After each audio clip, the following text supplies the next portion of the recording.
திருச்சிற்றம்பலம். தென்னாடுடைய சிவனே போற்றி, எந்நாட்டவர்க்கும் இறைவா போற்றி, ஏகம்பத்துரையந்தாய் போற்றி, பாகம் பெண்ணுரு ஆனாய் போற்றி, அண்ணாமலையும் அண்ணா போற்றி, கண்ணார் அமுதக்கடலே போற்றி, காவாய் கனகத்திரளே போற்றி, கைலை மலையானே போற்றி போற்றி.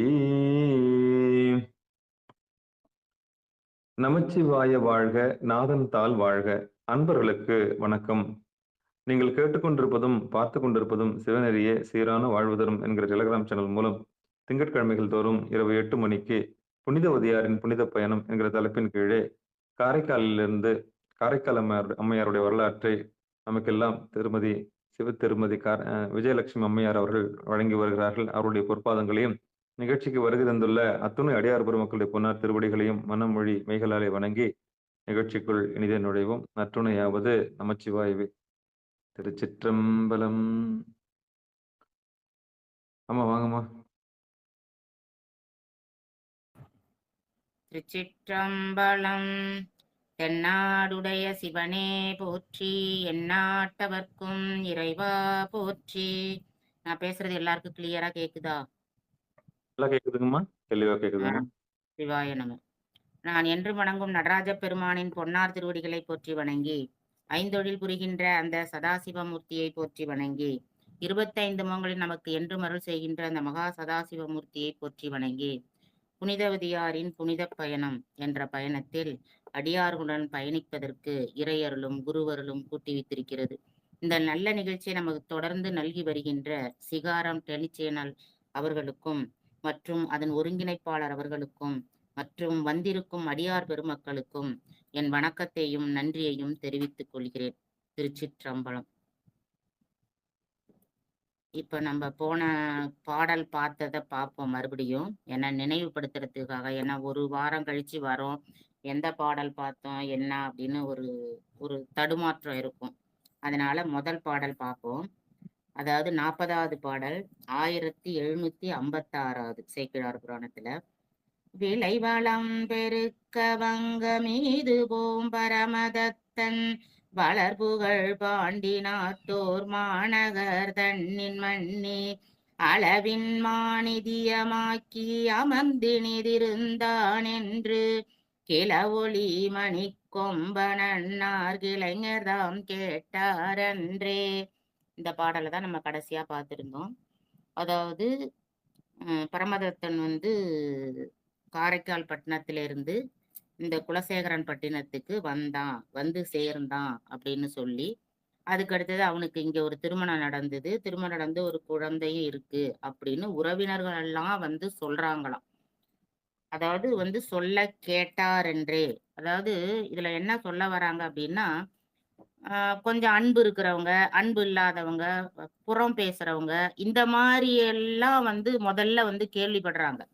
கேள்விப்பட்டவுடனே அது உண்மையா பொய்யா அப்படின்னு ஒரு சந்தேகம் வருதாம். அப்படியெல்லாம் இருக்குமா, நம்ம பையன் அந்த மாதிரி இருப்பானா அப்படின்னு ஒரு சந்தேகம் வருதாம். அப்படி சந்தேகம் வந்ததுனால அவங்க அப்படி முதல்ல சொன்னதை அவங்க ஒரு பெருசா எடுத்துக்கலையாம். இருந்தாலும் விசாரிக்கிறாங்களாம், கிளைஞர்கள் அந்த சொந்தக்காரங்களெல்லாம் விசாரிக்கிறாங்க அப்படின்னு.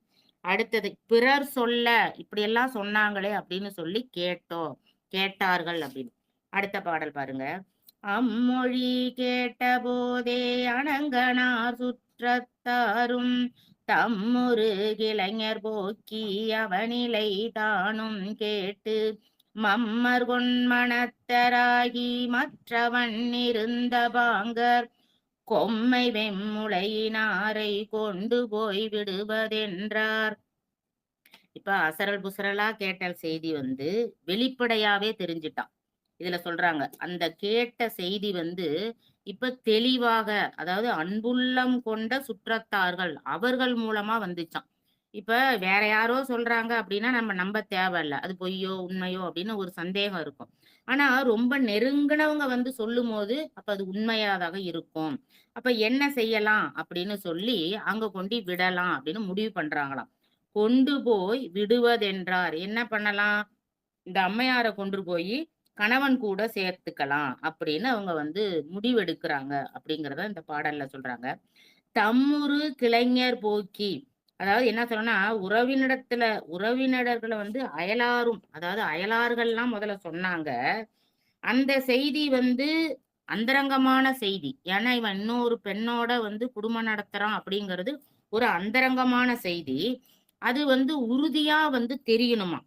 உறவினரால் உருபட வந்த பிறகு, அதாவது இது உறுதிதான் அப்படின்னு முடிவு பண்ண பிறகு, அதுக்கப்புறம் அவங்க என்ன பண்றாங்களாம், திருக்குறள்ல ஒரு பாடல் சொல்றாங்க. "ஒற்றொற்றி தந்த பொருளை பிறிதினோர் ஒற்றினால் ஒற்றிக் கொளல்" அப்படின்னு சொல்றாங்க. அதாவது எந்த பொருள் யார்ட்ட கேட்டாலும் அது வந்து என்னது உண்மையிலே உண்மைதானான்னு ஆராய்ந்து அறியணும் அப்படிங்கிறது. அதுபோல இவங்களும் என்ன செய்யணும்னா, என்ன செய்யறது அப்படிங்கிறதுனால இவங்க என்ன முடிவு பண்றது அப்படின்னு தெரியாததுனால, உண்மையிலேயே அவன் அந்த மாரி தான் வாழுறானா என்ன அப்படின்னு முடிவு பண்ணிக்கிட்டு, இந்த எல்லாரும் கேட்டு, இந்த சுற்றத்தாரும் இதெல்லாம் உண்மைதான் அப்படின்னு எல்லாரும் கேட்ட பிறகு, கேட்டபோதே இந்த செய்தி கேட்ட உடனே என்ன செஞ்சாங்களாம், சுற்றத்தார்கள்லாம் கலங்குனாங்களாம். ஏன் அப்படின்னா, ஒரே ஒரு பொண்ணு, ரொம்ப செல்வ செழிப்பா வளர்ந்தவ. அவள திருமணம் பண்ணி அதே அதே ஊர்ல பக்கத்திலே வச்சிருக்கிறாரு. அந்த பெண்ணுக்கு இப்படி ஒரு நிலைமை வந்துட்டே அப்படின்னு சொல்லி அந்த இளைஞர்கள் இந்த இடத்துல கிளைஞர்கள் அப்படின்னா சுற்றத்தார்கள். அவங்கலாம் என்ன பண்றாங்களாம், துன்பத்தோட, துயரத்தோட என்ன செய்யலாம் அப்படின்னு விவாதிக்கிறாங்களாம். உருகிளைஞர் அதாவது தான் கேட்ட செய்திய இங்க எல்லாருக்கும் சொல்லும்போது, உற்ற உற்ற கிளைஞர்கள் தமக்கு ரொம்ப சொந்தமான, நெருக்கமான உறவினர்களும் இது உண்மைதான் அப்படின்னு தெரிஞ்சுக்கிறாங்களாம்.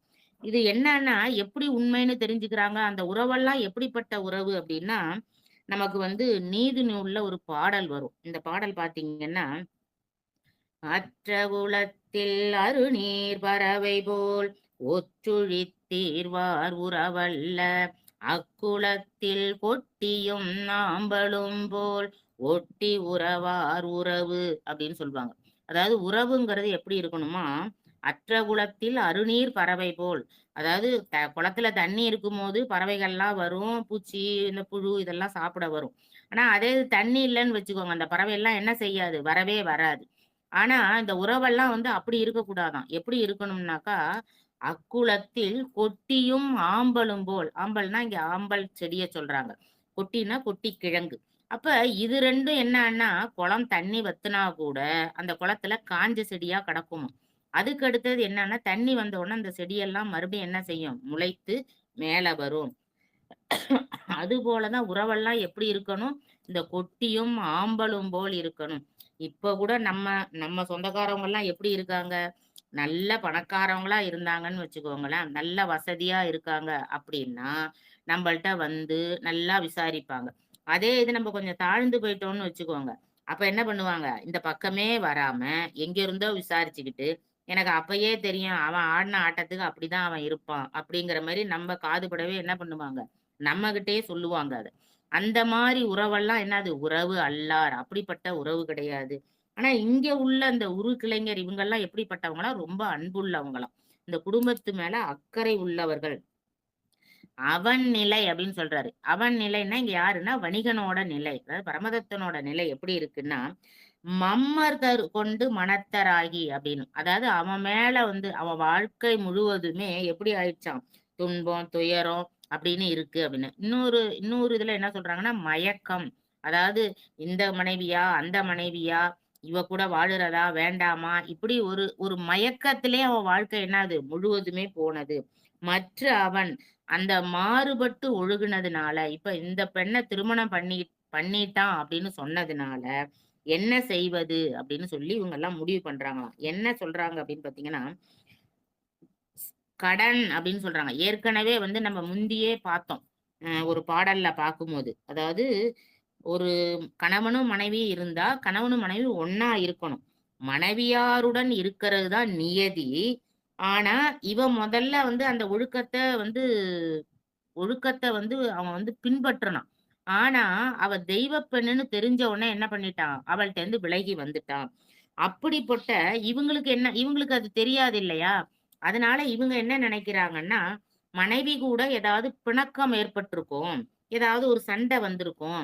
அதனால கணவன் இருக்கிற இடத்துல தான் மனைவியும் இருக்கணும் அப்படின்னு சொல்லி இவங்கெல்லாம் என்ன முடிவு பண்றாங்க?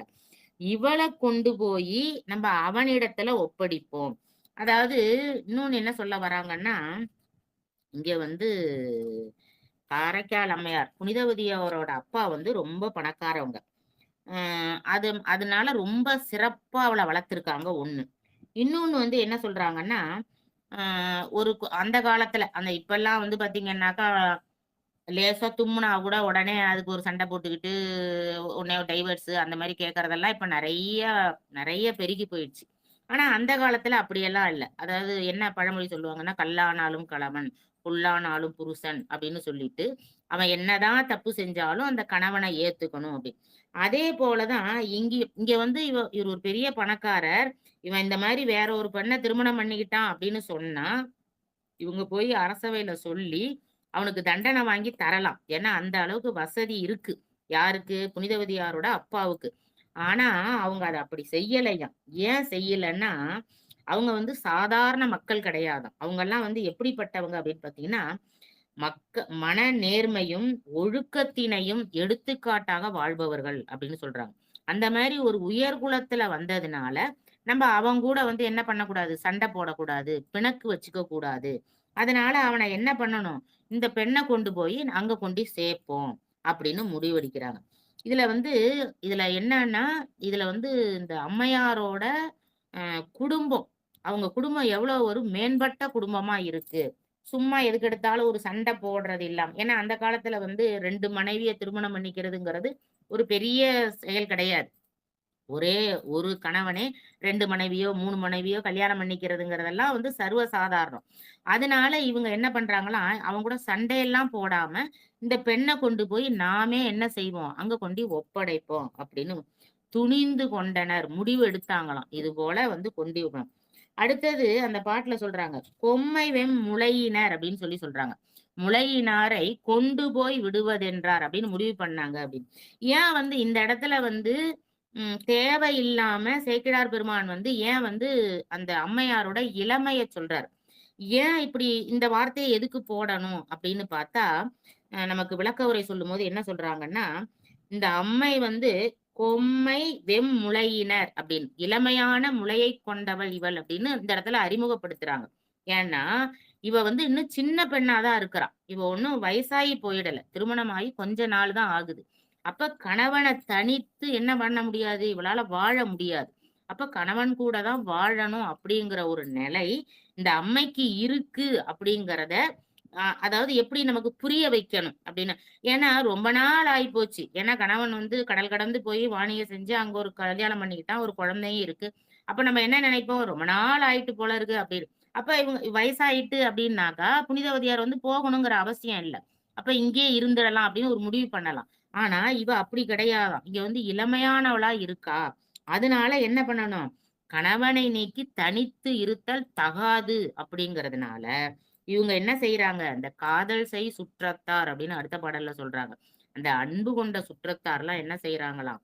இவங்கள அழைச்சிட்டு போயி, அங்க வந்து பரமதத்தன் கூட சேர்க்கணும் அப்படின்னு சொல்லி இவங்கலாம் வந்து முடிவு பண்றாங்க. அடுத்த பாட்டுல பாருங்க.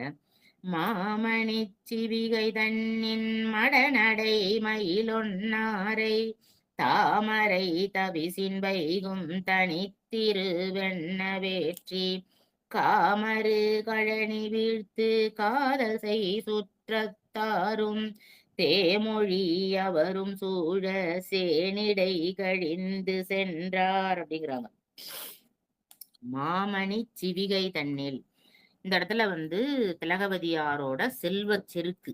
அத வந்து இங்க வெளிப்படுத்துறாங்க. ஏன்னா, இந்த பெண்ண கொண்டு அங்க ஒப்படைக்கணும் அப்படின்னு சொன்ன உடனே, இவங்க கால்நடை அந்த காலத்துல வந்து எந்த ஒரு பயணம் செய்யறதுக்கு ஒரு ஊர்தி, வெஹிக்கிள்ன்னு நம்ம சொல்றோம் பார்த்தீங்களா? அதெல்லாம் எதுவும் கிடையாது. நடந்து தான் போகணும், இல்லன்னா வண்டியில போகணும். இப்ப இந்த புனிதவதியார் வந்து மிகப்பெரிய செல்வந்தரோட மகள்.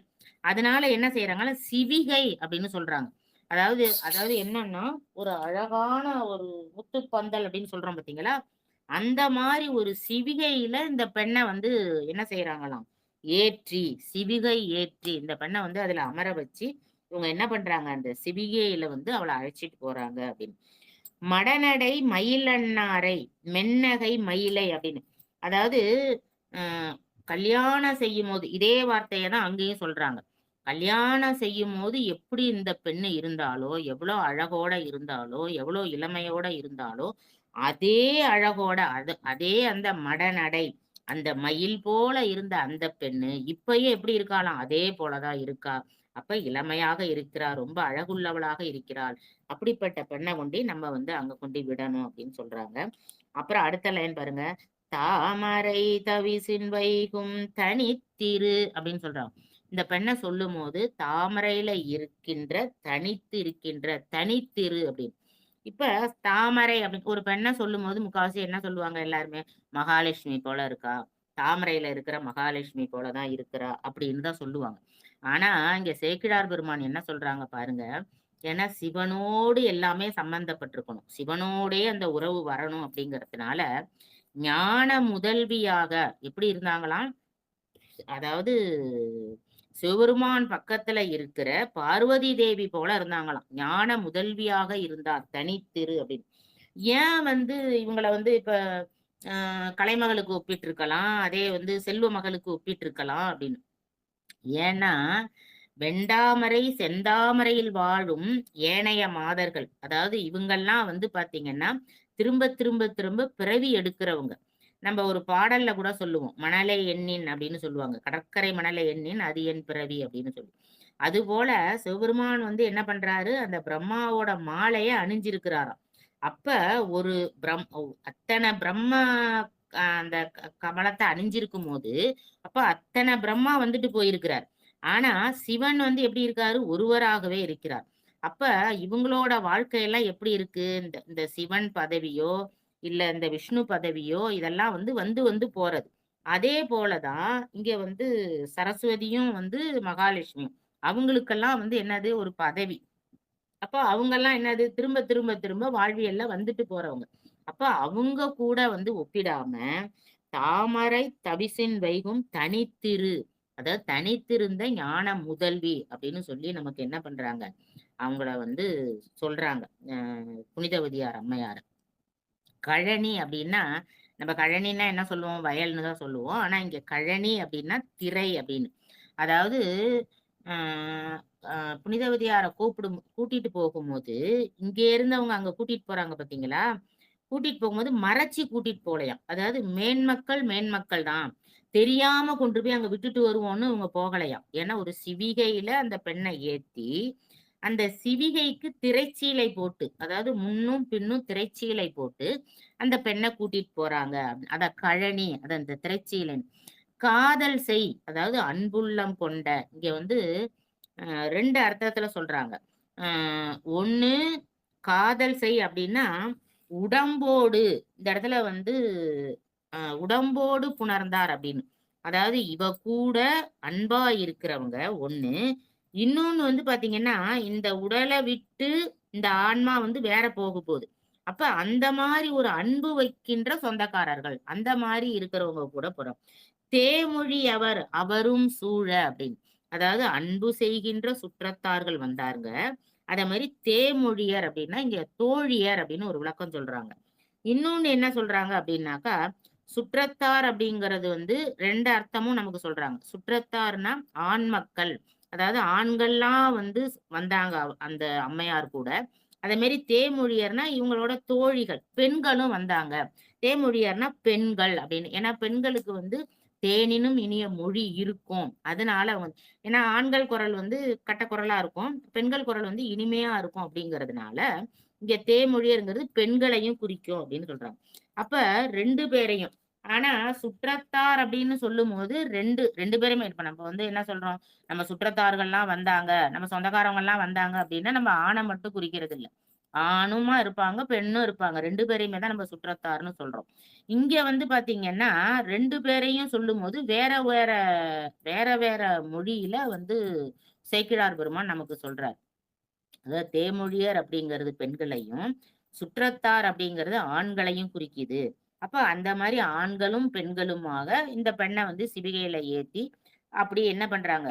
கூட்டிட்டு போறாங்க அப்படின்னு. சேன் அப்படின்னு ஒரு வார்த்தை சொல்றாங்க. தேமொழியரும் சூழ சேனிடை கழிந்து சென்றார் அப்படின்னு.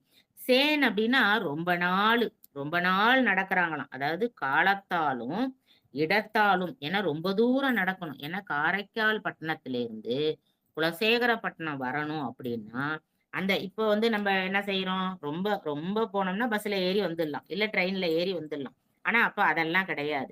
இந்த மாரி சிவிகையில வந்தா கூட, அதையும் என்ன பண்ணணும்? 4 பேரு சுமக்கணும். அப்ப அவங்களும் நடந்து தான் வருவாங்க. அப்ப அவ்வளோ தூரம் வரும்போது என்னன்னா, இடை தங்கி அப்படின்னு சொல்றாங்க. ஏதாவது ஒரு ஒரு இடத்துல வந்து ரொம்ப ரொம்ப நேரம் நடப்பாங்க. அதுக்கப்புறம் கொஞ்சம் என்ன பண்ணுவாங்க, அந்த வந்து ரெஸ்ட் அப்படின்னு சொல்லுவாங்க பார்த்தீங்களா? ஓய்வு. அந்த ஓய்வுக்காக என்ன பண்றாங்க, அவங்க வந்து ஒரு இடத்துல தங்குறாங்க. இந்த மாரி பல நாள் பண்றாங்களாம். அதாவது சேன் அப்படின்னா ரொம்ப தொலைவு அப்படின்னு அர்த்தம். இப்ப நம்ம சேய்மை, ஐமை அப்படின்னு சொல்லிட்டு இந்த சுட்டுல சொல்லுவோம் பார்த்தீங்களா? அத மாரி தான் இங்கேயும் வந்து நமக்கு சொல்றாரு. ஏன்னா அந்த காலத்துல வந்து இந்த பயண வசதி எல்லாம் கிடையாது. அதனால அந்த சுற்றத்தாரோட வரும்போது, ஒரு இடத்துல தங்கி அப்படியே வந்து சேர்றாங்களாம்.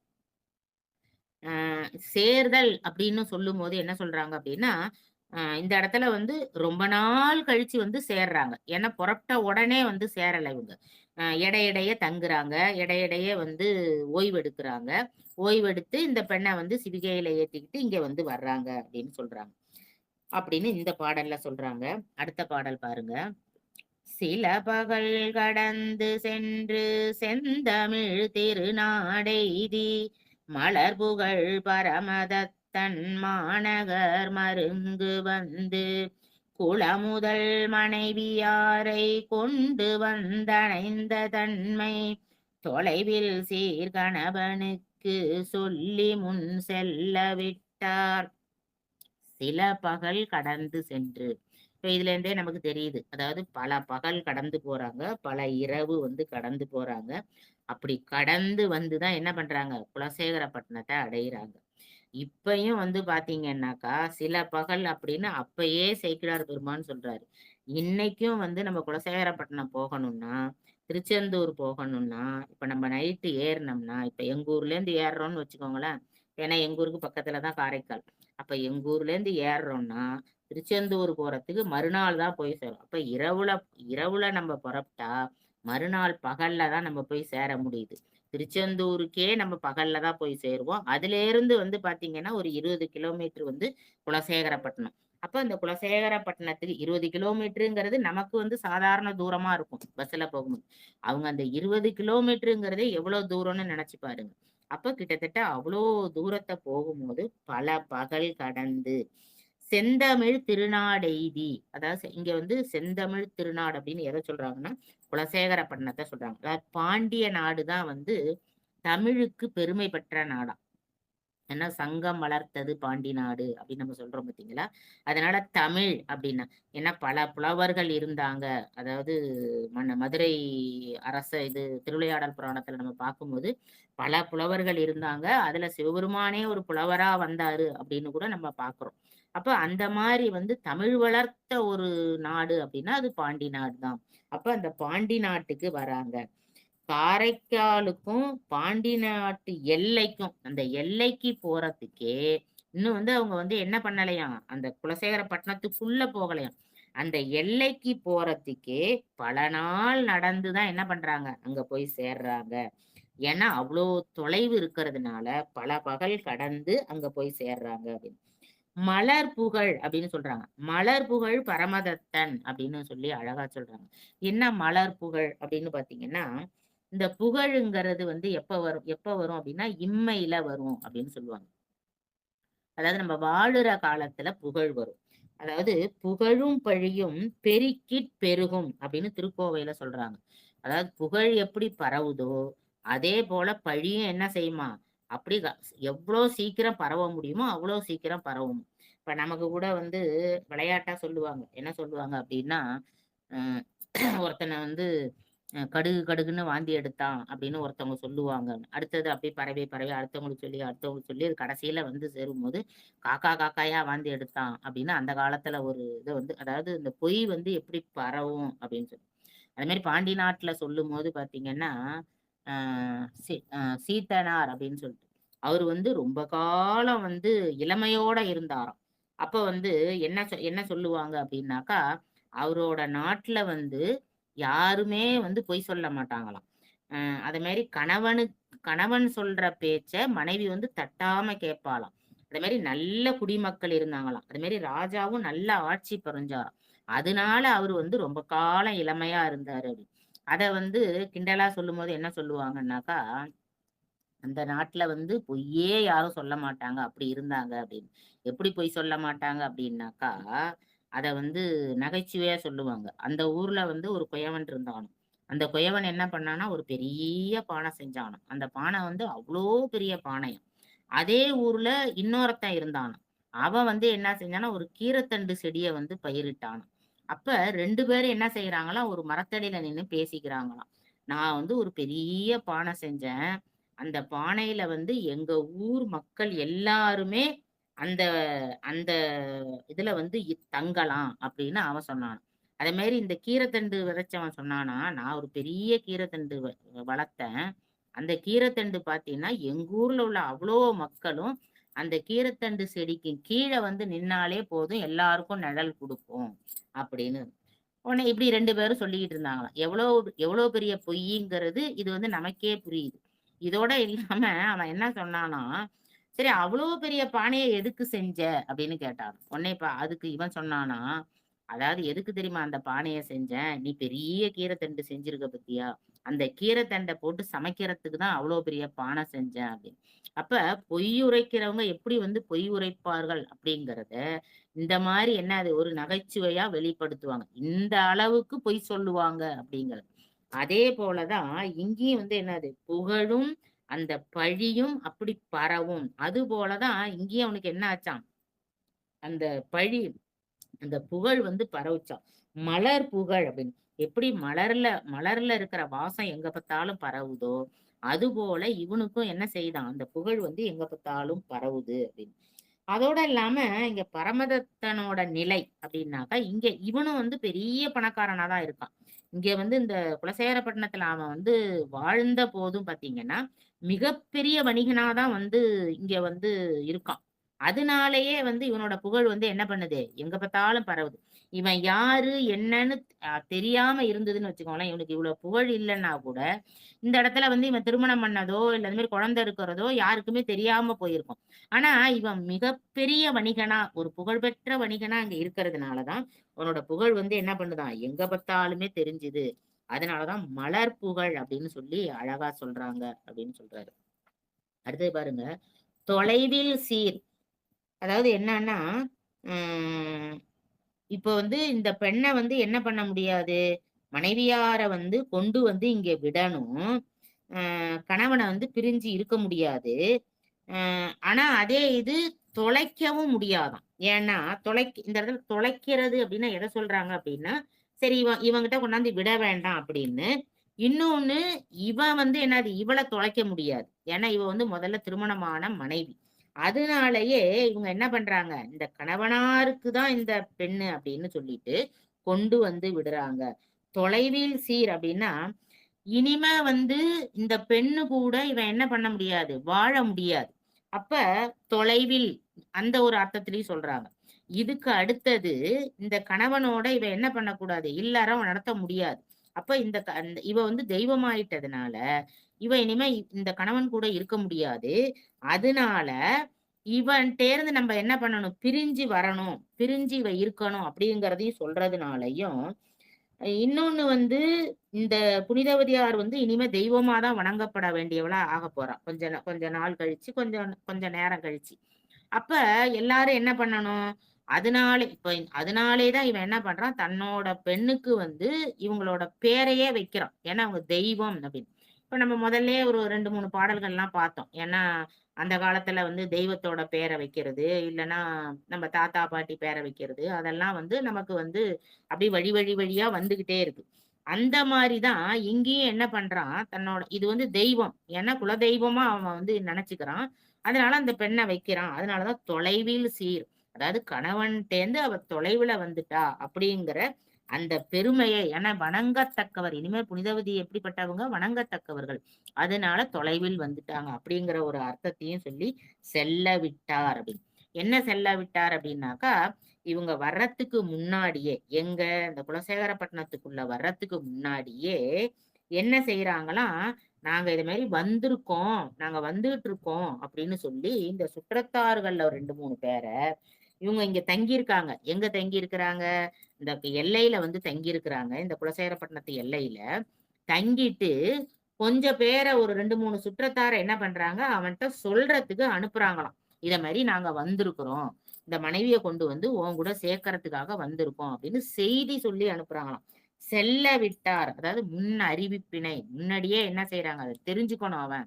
தெரிஞ்சுக்கிட்டு இவங்கள வந்து அதுக்கப்புறம் அவன் என்ன பண்ணணும்னு முடிவெடுக்கணும் பார்த்தீங்களா? அதனால முன்னாடியே சொல்லி அனுப்புவோம் அப்படின்னு சொல்லி அனுப்புறாங்களாம். அப்படின்னு அந்த பாடலோட சொல்றாங்க. அடுத்த பாடல் பாருங்க.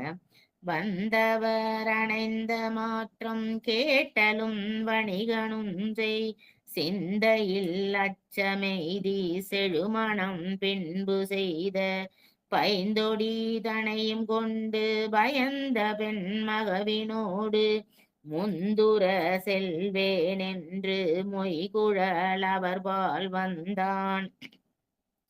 இவங்க வந்து சொல்லி அனுப்புறாங்க, நாங்க வரப்போறோம்னு. யாரு? புனிதவதியார் வந்து இந்த கணவன் வீட்டுக்கு வரப்போறாங்க அப்படின்னு சொல்லி அனுப்பிச்சிருக்காங்க. இத சொன்ன உடனே அவன் என்ன பண்றான், அவங்களுக்கு முன்னாடி இவனே புறப்பட்டு நம்ம போயிடணும் அப்படின்னு முடிவு பண்ணானாம். ஏன் அப்படி பண்ணான்னா, மாற்றம். அதாவது தூது வந்து சொன்னவர்கள் கேட்ட உடனே மாற்றம் ஆயிட்டானாம். எப்படி அப்படின்னா, இவன் மாறாக வந்த செய்தி. இவன் என்ன நினைச்சிட்டு இருக்கான், யாரும் இது மாரி வரமாட்டாங்க, யாருக்கும் தெரியாது, நம்ம இங்கேயே இருந்துடலாம் அப்படின்னு இவன் இருக்கிறான். ஆனா, இங்க தூது வந்தவங்க வந்து இத மாரி உன் மனைவி வந்திருக்கிறாங்க, அவங்க சுற்றத்தார்கள்லாம் வந்திருக்காங்க அப்படின்னு சொன்ன உடனே, அவன் அப்படியே என்ன செய்றானாம், மாற்றம் அடைகிறான். மாற்றம் மட்டும் அச்சம் எய்தி அப்படின்னு சொல்றாங்க. அவனுக்கு பயமும் வந்துருச்சாம். இந்த காலத்திலயுமே பார்த்தீங்கன்னாக்கா, இங்க ஒரு மனைவி வச்சிருப்பாங்க, அங்க ஒரு மனைவி வச்சிருப்பாங்க. தெரியாம வச்சிருப்பாங்க. அந்த மாரி வச்சிருக்கும்போது, ஏதாவது பேச்சு வாக்குல அவங்க பேரையோ, இவங்க பேரையோ மாத்தி சொல்லிருவாங்க. அப்ப நம்ம அப்ப என்னான்னு அவங்கள்ட்ட கேட்கும்போது அப்படியே பயந்து போவாங்க. அத வச்சு நம்ம என்ன பண்ணுவாங்க, சில பேர்லாம் கண்டுபிடிப்பாங்க. அதே போல இங்கேயும் இவன் என்ன பண்றான்னா, அச்சம் எய்துறான். ஆனா இவன் இவன் வந்து ஏன் அச்சப்படுறான் அப்படின்னா, அந்த பெண்ணு வந்து தெய்வம். அப்ப அவ கூட நம்ம என்ன பண்ணக்கூடாது? இல்லறம் நடத்தக்கூடாது 1. இன்னொன்னு அந்த மாங்கனியை பார்த்து அதிசயித்தான் பார்த்தீங்களா? அதிசயத்து நின்றான் அப்படின்னு சொல்லி நம்ம அந்த பாடல்ல பார்க்கிறோம். அந்த மாங்கனிய பார்த்த உடனே, "நீ இன்னொரு கனி கொண்டு வா பார்ப்போம்ன்னு" எப்ப சொல்லும்போது, அவ இன்னொரு கனி கொண்டு வந்து தரும்போது, உடனே என்ன பண்றா? அவன் வந்து அப்படியே அதிசயித்து பார்க்கிறான். புரட்டி கிரட்டி பார்க்கிறான். இது உண்மையிலேயே பழந்தானா? அப்படின்னு. அந்த அதிசயம், அந்த அப்ப நெனச்சத, இப்ப என்ன பண்றானா? அந்த உள்ளத்துல அவனுக்கு வந்து அந்த பயம் வருதாம். என்னன்னா, "தனிவரும் பயமே கொள்ள உள்ளமும் தடுமாறெய்தி நீங்கும் துணிவு கொண்ட அதனையே." அப்ப என்ன நெனச்சான்? இந்த மாரி அதிசய கனி இவ வாங்குறா அப்படின்னா, கண்டிப்பா இவ வந்து என்னது? மனித பிறப்பு கிடையாது. அப்ப இவ ஒரு தெய்வ பிறவி. அதனால இவ கூட நம்ம என்ன பண்ணக்கூடாது? நம்ம வந்து வாழக்கூடாதுன்னு அப்ப ஒரு முடிவெடுத்தான் பாத்தீங்களா? ஒரு துணிவோட வந்தான் பாத்தீங்களா? அவள விட்டு நம்ம வந்துடணும் அப்படின்னு ஒரு துணிவு மேற்கொண்டான் பாருங்க. அதே போலயே மனதில் பொதித்து வைத்து அத வந்து இவ்வளவு நாள் என்ன பண்ணான்? மனசுக்குள்ளேயே வச்சிருந்தான். அது யாருக்குமே தெரியல. ஏன்னா, இங்க வந்து இன்னொரு திருமணம் பண்ணவன்னு தெரியாம தான் என்ன பண்றாங்க, இங்க உள்ளவங்க இவனுக்கு பொண்ணு குடுக்குறாங்க. ஏன்னா, இவன் பெரிய வணிகன், செல்வந்தனா இருக்கான். அதனால இந்த பெண்ண திருமணம் பண்ணி குடுக்குறாங்க. அப்ப அந்த முன்னாடி நம்ம பொதிச்சு வச்சது, இப்ப வந்து என்ன ஆகப் போகுது? எல்லாருக்கும் தெரிய போகுது. அத நினைச்சு இவனுக்கு என்ன ஆகுதாம்? ஒரு பயம் வருகிறது. அந்த 2 நிகழ்ச்சியும், முன்னாடி நடந்த நிகழ்ச்சியும், அதுக்கடுத்து நம்ம இவ்வளவு நாள் அத மறைச்சு வச்சோமே, அது எல்லாருக்கும் தெரிஞ்சு போகப் போதே அப்படிங்கிறதும் 2ம் சேர்ந்து அவனுக்கு மனதுக்குள்ள என்ன வருது? ஒரு அச்சத்தை ஏற்படுத்துது. அடுத்தது சொல்றாரு பாருங்க, ஒரு அழகானது. "செழுமணம் பின்பு செய்த" அப்படின்னு அதாவது இங்க வந்து முன்னாடி செஞ்சதும் செழுமணம் தான். செழுமணம்னா மிக செல்வ செருக்க செழிப்பா ஒரு திருமணம் பண்ணாங்க. யாருக்கு? புனிதவதியாருக்கும், இந்த பரமதத்தனுக்கும். அதே போல தான் இப்பயும் இவன் வந்து என்னது மிகச் செல்வ வணிகனா இருக்கிறதுனால, இந்த திருமணமும் எப்படிதான் பண்ணியிருக்கானா? செழுமையா தான் பண்ணியிருக்கானா. அததான் வந்து இவரு சொல்றாரு. செழுமணம் பின்பு செய்த அப்படின்னு சொல்றாரு. ஏன்னா செழுமணம் செய்த அப்படின்னு சொன்னா, முன்னாடியே செஞ்சது என்னது? செழுமணம் தான். அப்ப புனிதவதியார நம்ம நெனச்சுப்போமோ அப்படின்னு சொல்லிட்டு, கிளியரா என்ன சொல்றாரு? செழுமணம் பின்பு செய்த பைந்தொடி தனையும் கொண்டு. அதாவது பின்னாடி மிகச் சிறப்பாக, செல்வமாக செய்த அந்த திருமணம். அதாவது முதல்ல செஞ்ச திருமணம் கிடையாது. 2வது செஞ்ச திருமணம் செஞ்ச பெண்ணோட பைந்தொடி தனையும் கொண்டு அவங்களையும் என்ன பண்றானா? கூட்டிக்கிட்டு வரணும் அப்படின்னு. இதுல என்னன்னா, இந்த பெண்ணுக்கு வந்து எதுவுமே தெரியாது. இவன் வந்து சொல்லி எல்லாம் கூட்டிட்டு வரலையாம். அதாவது ஏவல் வழி உடன் வந்தாளன்றி அறிந்து வந்தாள் அல்லல். அவளுக்கு வந்து எதுவுமே தெரியாது. இவன் சொன்னான், இந்த மாரி நம்ம போகணும். அங்க போய் பார்க்கணும். நீ வா அப்படின்னு சொல்லி கூட்டிட்டு வரானே ஒழிஞ்சு, இது இது அவ வந்து எனக்கு முன்னாடி மனைவி. அவங்க வந்திருக்காங்க. நம்ம அவங்கள போய் பார்க்கணும். அப்படின்லாம் எதுவுமே சொல்லலையாம். இவன் கூப்பிட்ட உடனே அவளும் என்ன செஞ்சாளாம், அந்த பெண்ணும் ஏன் என்னன்னு கேட்காம, கணவன் கூப்பிடுறான் அப்படின்னு சொன்ன உடனே, ஏன்னா அவளும் வந்து பண்புல ரொம்ப சிறந்தவள் அந்த பெண்ணு. அதனால கணவன் கூப்பிட்ட உடனே எங்க போகணும்? எதுக்கு போகணும்? என்னத்துக்கு போகணும்? எதுவுமே கேட்கலையாம். எதுவுமே கேட்காம என்ன பண்றா? அவ உடனே வந்து இவன் கூட புறப்பட்டு வரா. சொன்னேனே, மொய் குழாவல் அளவர் பால் வந்தாள். எங்க வந்திருக்காங்க? இங்க புனிதவதி வர்றதுக்கு இங்க வரணும் அப்படின்னு சொல்லி வந்திருக்காங்க. அடுத்த பாட்டு பாருங்க. தானுமம் மனைவியோடும் தளர்நடை மகவினோடு மாநிலம் பிணை போனின்ற மனையின் அடியில் தாழ்ந்து யானும் அருளால் வாழ்வேன் யுவிலம் குழவிதானும் பான்மையாலும் அது நாமம் என்று முன் பணிந்து வீழ்ந்தான். முன்னாடியே நம்ம வந்து அவ இங்க வர்றதுக்கு முன்னாடி எங்க இந்த பரமதத்தன் வீட்டுக்கு வர்றதுக்கு முன்னாடியே நாமே போய் என்ன பண்ணிடணும், அந்த அம்மையார பார்க்கணும் அப்படின்னு சொல்லி முன்னாடியே மனைவியையும் அந்த குழந்தையையும் கூட்டிக்கிட்டு எங்க வந்துட்டான், இவங்க தங்குற நகரத்து எல்லைக்கே வந்துட்டான். எங்க குலசேகரப்பட்டினம் எல்லைக்கு. இப்பயும் நீங்க பாத்தீங்கன்னா குலசேகரப்பட்டினத்துல இந்த அம்மையார் வந்து தங்குனதுன்னு சொல்றாங்க பாத்தீங்களா? அது எங்க இருக்கும் அப்படின்னா குலசேகரப்பட்டினம். குலசேகரப்பட்டினத்துல வந்து அம்பாள் கோயில் ரொம்ப பிரசித்தி பெற்ற கோயில். அந்த ஊருக்கு முன்னாடியே, அதாவது திருச்செந்தூர்ல இருந்து ஆரம்பிச்சு குலசேகரப்பட்டினம் வரைக்கும் பாத்தீங்கன்னா ஒரே மணல் பரப்பாதான் இருக்கும். எல்லா இடத்துலயும் வந்து பாத்தீங்கன்னாக்கா இந்த பனைமரம் தான் வளர்ந்துருக்கும். பனைமரம் இருக்கிற இடத்துல மணல் மணல் பாங்கு அந்த மாதிரிதான் இருக்கும். அந்த பனங்காடு தான் இருக்கும் பாத்துக்கோங்க. இப்ப கொஞ்சம் முன்னேற்றம்லாம் வந்ததுனால இப்ப அங்கங்க ஒரு வீடெல்லாம் வந்திருக்குது. நிறைய கம்பெனி எல்லாம் வந்திருக்கு. ஆனா நாங்க இருந்த காலத்துல நாங்க அங்க வந்து 2088ல இருந்து அங்க இருந்தோம் பாத்துக்கோங்க. 88ல இருந்து 2016 வரைக்கும் நாங்க அங்க இருந்தோம். நாங்க போன புதுசுல எல்லாம் பாத்தீங்கன்னா திருச்செந்தூர்ல நம்ம கொஞ்சம் கொஞ்சம் நைட் ஆயிடுச்சுன்னாக்கா அப்படி ஒரு இருட்டா இருக்கும். நம்ம வந்து வண்டியில வர்றோம் அப்படின்னாக்கா பின்னாடி திரும்பி பார்க்கறதுக்கே அவ்வளவு பயமா இருக்கும். அவ்வளவு இருட்டா இருக்கும். ஒரு லைட்டு கூட இருக்காது. திருச்செந்தூர் பட்டணம் வந்தாதான் நமக்கு லைட்டே இருக்கும் பாத்துக்கோங்க. அந்த மாதிரி ஒரு ஒரு அந்த பகுதி அந்த இதெல்லாம். ஆனா இப்ப கொஞ்சம் வந்து என்னன்னா கொஞ்சம் வீடு கீடு அதெல்லாம் வந்ததுனால. ஆனா இப்பயும் பாத்தீங்கன்னா இந்த காரைக்கால் அம்மையார் வந்து அந்த எல்லைக்கு வந்த இடத்துல ஒரு மண்டபம் கட்டியிருக்காங்க. காரைக்கால் அம்மையார் மண்டபம் அப்படின்னு சொல்லிட்டு. அந்த மண்டபம் எங்க இருக்கும் அப்படின்னா, குலசேகரப்பட்டினத்துக்கு முன்னாடி தான் இருக்கும். ஊருக்குள்ள போறதுக்கு முன்னாடியே அந்த மண்டபத்தை வந்து நம்ம என்ன பண்ணணும், வணங்குற மாரியே அந்த மண்டபத்தை வந்து அமைச்சிருக்காங்க. அந்த காலத்தில இருந்தே அந்த மண்டபம் அங்க இருக்கு. அதுதான் வந்து உண்மை. ஏன் அப்படின்னா, அந்த காலத்துல இருந்தே அத என்ன சொல்லியிருக்காங்க அப்படின்னா, பேய் மண்டபம் அப்படின்னு சொல்லியிருக்காங்க. அது உண்மையிலே பேய் மண்டபம், பேய் மண்டபம்னு சொன்னதுனால, எல்லாரும் என்ன நெனச்சிருப்பாங்க அந்த காலத்தெல்லாம், அங்க பேய் இருந்திருக்கும் போல இருக்கு அப்படின்னு நெனச்சிருப்பாங்களா என்னான்னு தெரியல. அதுக்கப்புறம் அந்த வரலாற்று அறிஞர்லாம் கண்டுபிடிச்ச பிறகுதான், அந்த புனிதவதியாரோட வரலாறெல்லாம் விளக்கமா தெரிஞ்சுகிட்ட பிறகுதான், புனிதவதியார் பேயுருவம் அடைந்த மண்டபம் அப்படின்னு அத வந்து என்ன பண்ணிக்கிட்டாங்க, தெரிஞ்சுக்கிட்டாங்க. அதுக்கப்புறம் அந்த மண்டபத்துல இப்ப பூஜை எல்லாம் நம்ம மிகச் சிறப்பா நடத்துறாங்க. சரி, இப்ப நம்ம இங்க பார்ப்போம். தானுமும் மனைவியோடும் தளிர்நடை மகவினோடும்.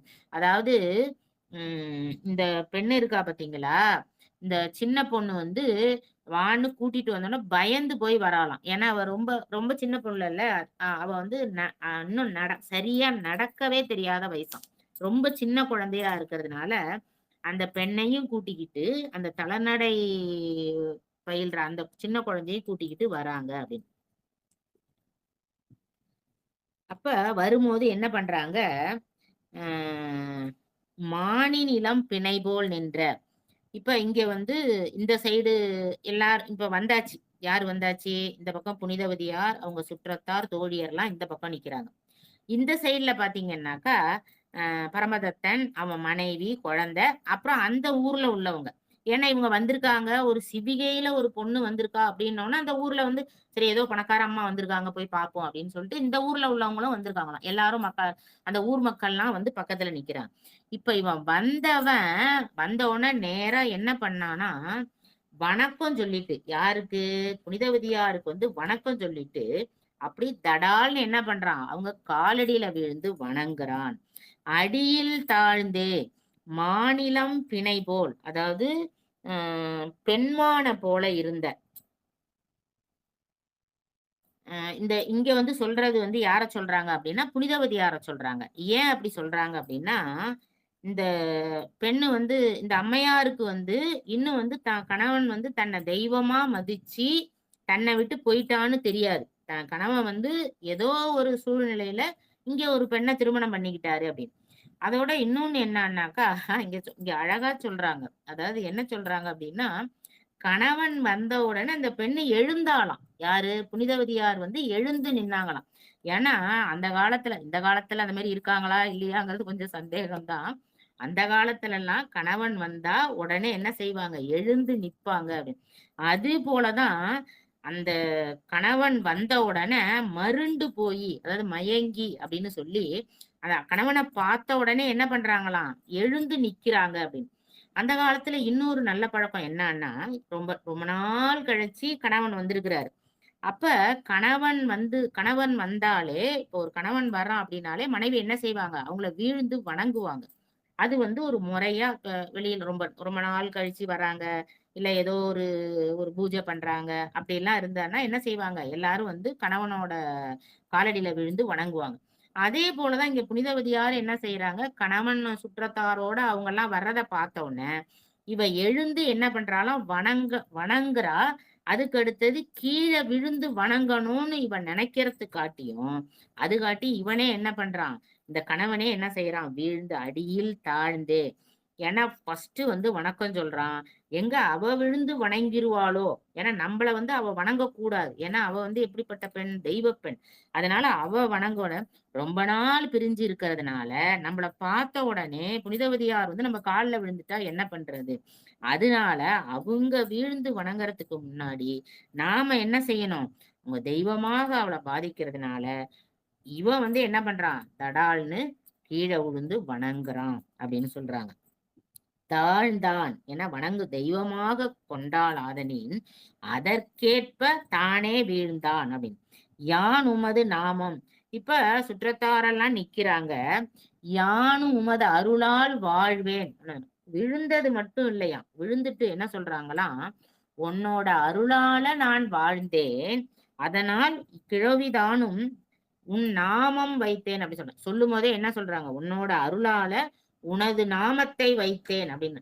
அதாவது கால்ல விழுந்த உடனே சொல்றாங்க இப்ப அதாவது இப்ப குளிக்கலாம் சொல்லணும்னா கால்ல விழுந்து வணங்கிட்டு உன் பேரதாம்மா என் பொண்ணுக்கு வச்சிருக்கிறேன் அப்படின்னு சொன்னா அப்ப என்ன நினைப்பாங்க எல்லாரும் பக்கத்துல இருக்கிறவங்க எல்லாம்? அததான் இவரும் சொல்றாரு.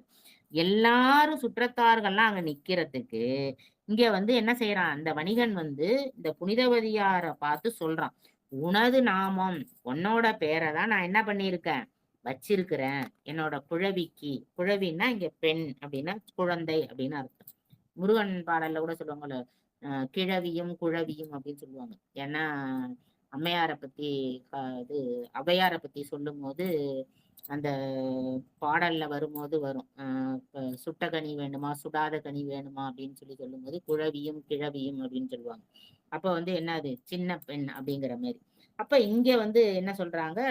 இந்த மாதிரி வந்து அவரு சொல்றாரு. அதுக்கு முன்னாடியே என்ன பண்றாரு? வணங்குறார்.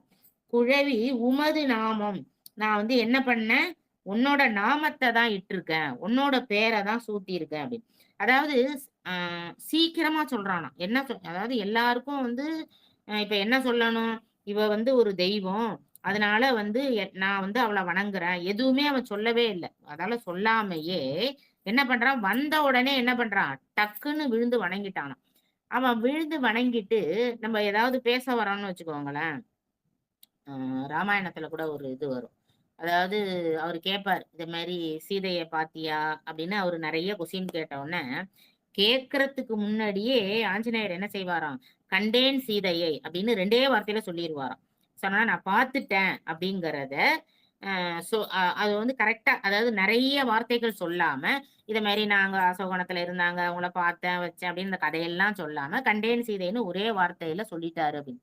அதுபோல தான் இங்கேயும் இவன் வந்து என்ன சொல்றது, ஏது சொல்றதுன்னு தெரியாம, அவசரமா சொல்லணும். நெறைய நடந்த நிகழ்ச்சியெல்லாம் சொல்லாம, உன் பேர தாம்மா வச்சிருக்கிறேன்" அப்படின்னு சொல்லி என்ன பண்றாராம், அத வந்து அத பேச்சு வழக்குல சுருக்கமா சொல்றதுக்காக, "உன்னோட நாமம்" அப்படின்னு.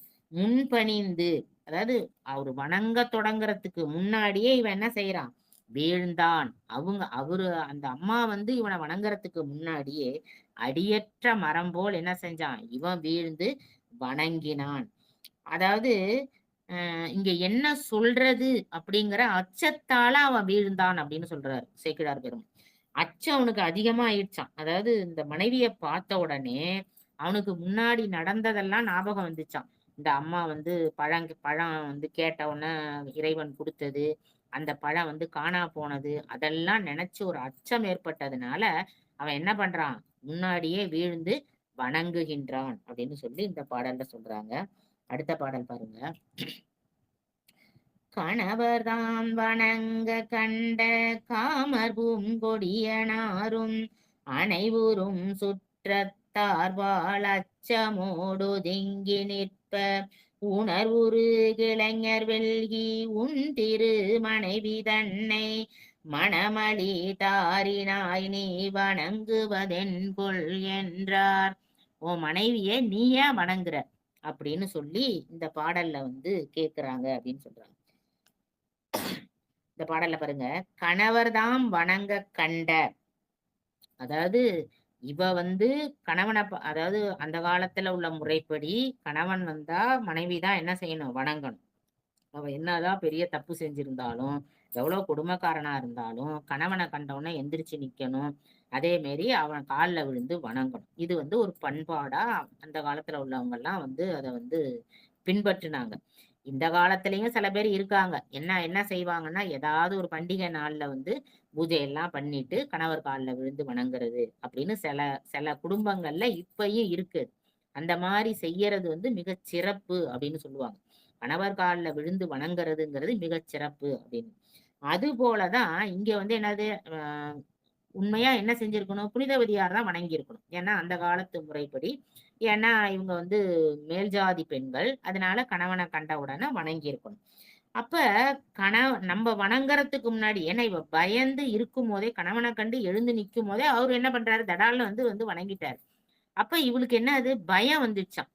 ஏன் பயம் வந்துச்சுன்னாக்கா, இதுவரைக்கும் அவ வந்து எப்படி இருக்கிறா? அந்த குடும்ப பெண்ணா தான் இருக்கிறா புனிதவதி.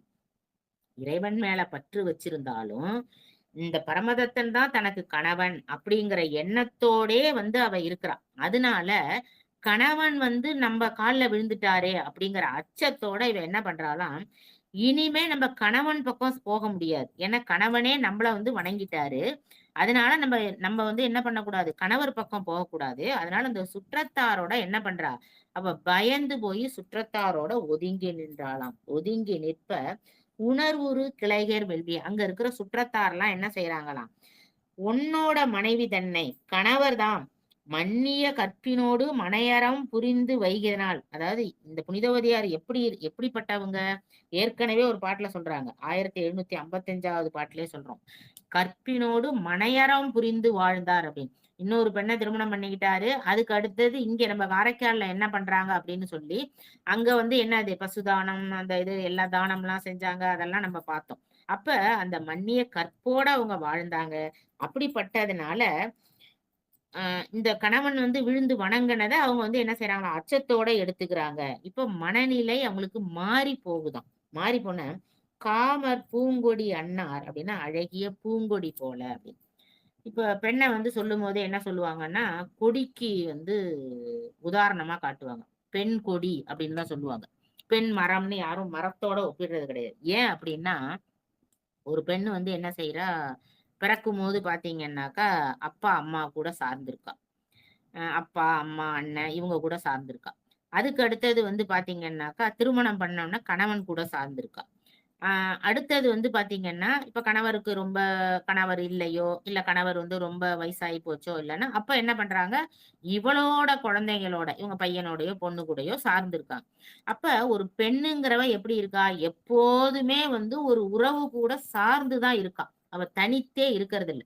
அந்த பெண்கிறவ அந்த சார்ந்து இருக்கிறதுனால, எப்படி ஒரு கொடி வந்து தானா நேரா வளர்ந்து போகாது. ஒரு கொடி எப்படி இருக்கும்? ஒரு மரத்துல தான் வந்து படரும். இப்ப எந்த கொடியா இருந்தாலும் ஒரு மல்லிகை கொடியா இருக்கட்டும், ஒரு முல்லை கொடியா இருக்கட்டும், எந்த கொடியா இருந்தாலும், இந்த கொடிய என்ன செய்வாங்க, ஒரு செடி வைக்கும்போதே, அத வந்து என்ன செய்வாங்க, ஒரு கொம்ப நட்டு தான் அதுக்கப்புறம் என்ன செய்வாங்க, அந்த கொடிய படர விடுவாங்க. ஏன்னா, அந்த அந்த கொம்புல எடுத்து வளர்ச்சி விடுவாங்க, அது வளர்றது. ஏன்னா, அந்த கொடி கூட வளர்ந்தா தான் அந்த செடி என்ன செய்யும், நல்லா செழிப்பா வளரும். அதுபோல தான் இங்க வந்து பெண்கள் எல்லாமே என்ன செய்றாங்க, ஒருத்தங்கள சார்ந்து தான் வார்றதுனால, பெண் கொடி அப்படின்னு சொன்னாங்க. அதோட இல்லாம பெண்கள் வந்து ரொம்ப மென்மையானவர்கள் அப்படின்னு. ஏன்னா பெண்களோட அ உடலா இருக்கட்டும், மனதா இருக்கட்டும் 2மே வந்து ரொம்ப மென்மையானது. ஏன்னா ஏதாவது ஒண்ணுன்னா சொல்லும்போதே சொல்லுவாங்க பார்த்தீங்களா? பெண்களுக்குள்ள குணங்கள் அப்படின்னு. அச்சம், மடம், நாணம், பயிர்ப்பு அப்படின்னு சொன்னோம். அந்த பயிர்ப்புங்கிறது என்னன்னா, அச்சப்படுறது அப்படின்னு சொல்றாங்க. என்னன்னா ஒரு பெண்ணுன்னா இருந்தாக்கா, ஒரு ஏதாவது ஒரு செயல், ஒரு தகாத செயல பார்த்து அச்சப்படணுமாம். ஆ ஒரு ஒரு ஏதோ ஒண்ணு நடக்குது. ஒரு கொடூரமான ஒரு செயல் நடக்குது. அத பார்த்துட்டு ஒரு பயமே இல்லாம ஒரு பொண்ணு இருந்தான்னா, அவ அறக்கே சேர்ந்தவள் அப்படின்னு சொல்றாங்க. ஒரு பெண்ணுன்னா, இப்பயும் வந்து பெண்கள்னு சொல்லும்போது பார்த்தீங்கன்னா, கரப்பான்பூச்சிய கண்டா பயப்படுவாங்க. பல்லிய கண்டா பயப்படுவாங்க. அப்படியெல்லாம் நம்ம வந்து நெறைய கதையில படிக்கிறோம். எல்லாம் இது. இருந்தாலும் வந்து பெண்கள் என்ன செய்வாங்க, ஒரு அதிர்ந்து ஒரு சொன்னா கூட, அவங்க பயந்து போவாங்க அப்படிங்கிறத வந்து நமக்கு அழகா வந்து எடுத்து காட்டுறாங்க. அதனால தான் பெண்ண வந்து என்ன சொல்றாங்க, அதோட இவங்க மென்மையா இருக்கிறதுனால, வந்து இவங்க வந்து வன்மையா இருக்கிறது இல்லாம இருக்கிறதுனால, இவங்கள வந்து என்ன செய்றாங்க, கொடிக்கு ஒப்பிடுறாங்க. அதோட மலருக்கும் ஒப்பிடுறாங்க. மலர் போல மென்மையாக இருக்கிறாங்க. பூங்கொடி அன்னார் அப்படின்னு. அப்ப பூக்களை அழகிய பூக்கள் போல அவங்க இருக்கிறதுனால, அந்த கொடி அப்படின்னு சொன்னாங்க. திருவளர் தாமரை அப்படின்னு. கொடி அன்னார். இப்ப இங்க வந்து என்ன பண்றாங்களாம், இதுவரைக்கும் பற்றுக்கோடி யாரு அப்படின்னா கணவர். அப்ப கணவர தான் சார்ந்து இருந்தாங்க. ஏன்னா முதல்ல அப்பா, அம்மா இருந்தாங்க. அதுக்கப்புறம் திருமணம் பண்ணி குடுத்தோனே கணவர சார்ந்து இருந்தாங்க. ஆனா, இப்ப வந்து பாத்தீங்கன்னா, கணவர் வந்து என்ன பண்ணிட்டாரு, கால்ல விழுந்து வணங்கிட்டாரு. அப்ப கணவர நம்ம சார முடியாது. அப்ப அந்த பற்று வந்து நமக்கு இல்ல அப்படிங்கிறதுனால, என்ன செய்றாங்களாம், சுற்றத்தாரோடு ஒதுங்கி நிற்கிறார். அப்ப சுற்றத்தாரோட வந்து இப்ப இப்ப இந்த சுற்றத்தார் தான் வந்து என்னாது, கொழுக்கொம்பாக இவளுக்கு தெரிஞ்சுது. அந்த மாரி வந்து நிக்கிறாங்க அப்படின்னு சொல்லி. அப்ப அந்த மாரி நிக்கிறாங்க. இந்த இடத்துல இன்னொன்னும் அழகா சொல்றாங்க. இந்த கொடியின சொன்னாங்க பார்த்தீங்களா? மயிலன்னார் அப்படின்னு. அதாவது புனிதவதியாரோட மணக்கோலம் இதெல்லாம் வந்து முன்னாடியே வந்தது. மணக்கோலத்த விவரிக்கும்போது, மயிலன்னார் அதாவது மயிலப் போல இருந்தாங்க அப்படின்னு சொல்லி அவங்க திருமணம் ஆகும்போது சேக்கிழார் பெருமான் சொல்றார். அடுத்தது அ கணவருக்கும் இந்த உலகுக்கும் முத்தி நெறி தர வர்றாங்க. இப்ப வந்து என்னது, அ இந்த கணவரோட வாழ்க்கை வந்து இதோட முடிய போகுது. இதுக்கு அடுத்தது அவங்க என்னது தெய்வ பெண்ணா ஆயிட்டாங்க. அதனால தெய்வம். அப்போ முக்தி நிலை வரும்போது தனித்திரு அப்படின்னு சொல்றாங்க. அப்ப இந்த இடத்துல வந்து அ அது அம்மால சொல்லும்போது என்ன சொல்றாங்க, தனித்திருந்தார் அப்படின்னு. அப்ப தனியா வந்துட்டாங்க அப்படின்னு. அப்படின்னு சொல்றாங்க. அப்ப மாநிலம் பிணை அப்படின்னு. இப்ப வந்து என்ன சொல்றாங்கன்னா, மருண்டு போயிருந்தாங்க. அதான் அச்சத்தோடு இந்த நிலையிலேருந்து வெளியில வர்றாங்க. இது வேற நிலை.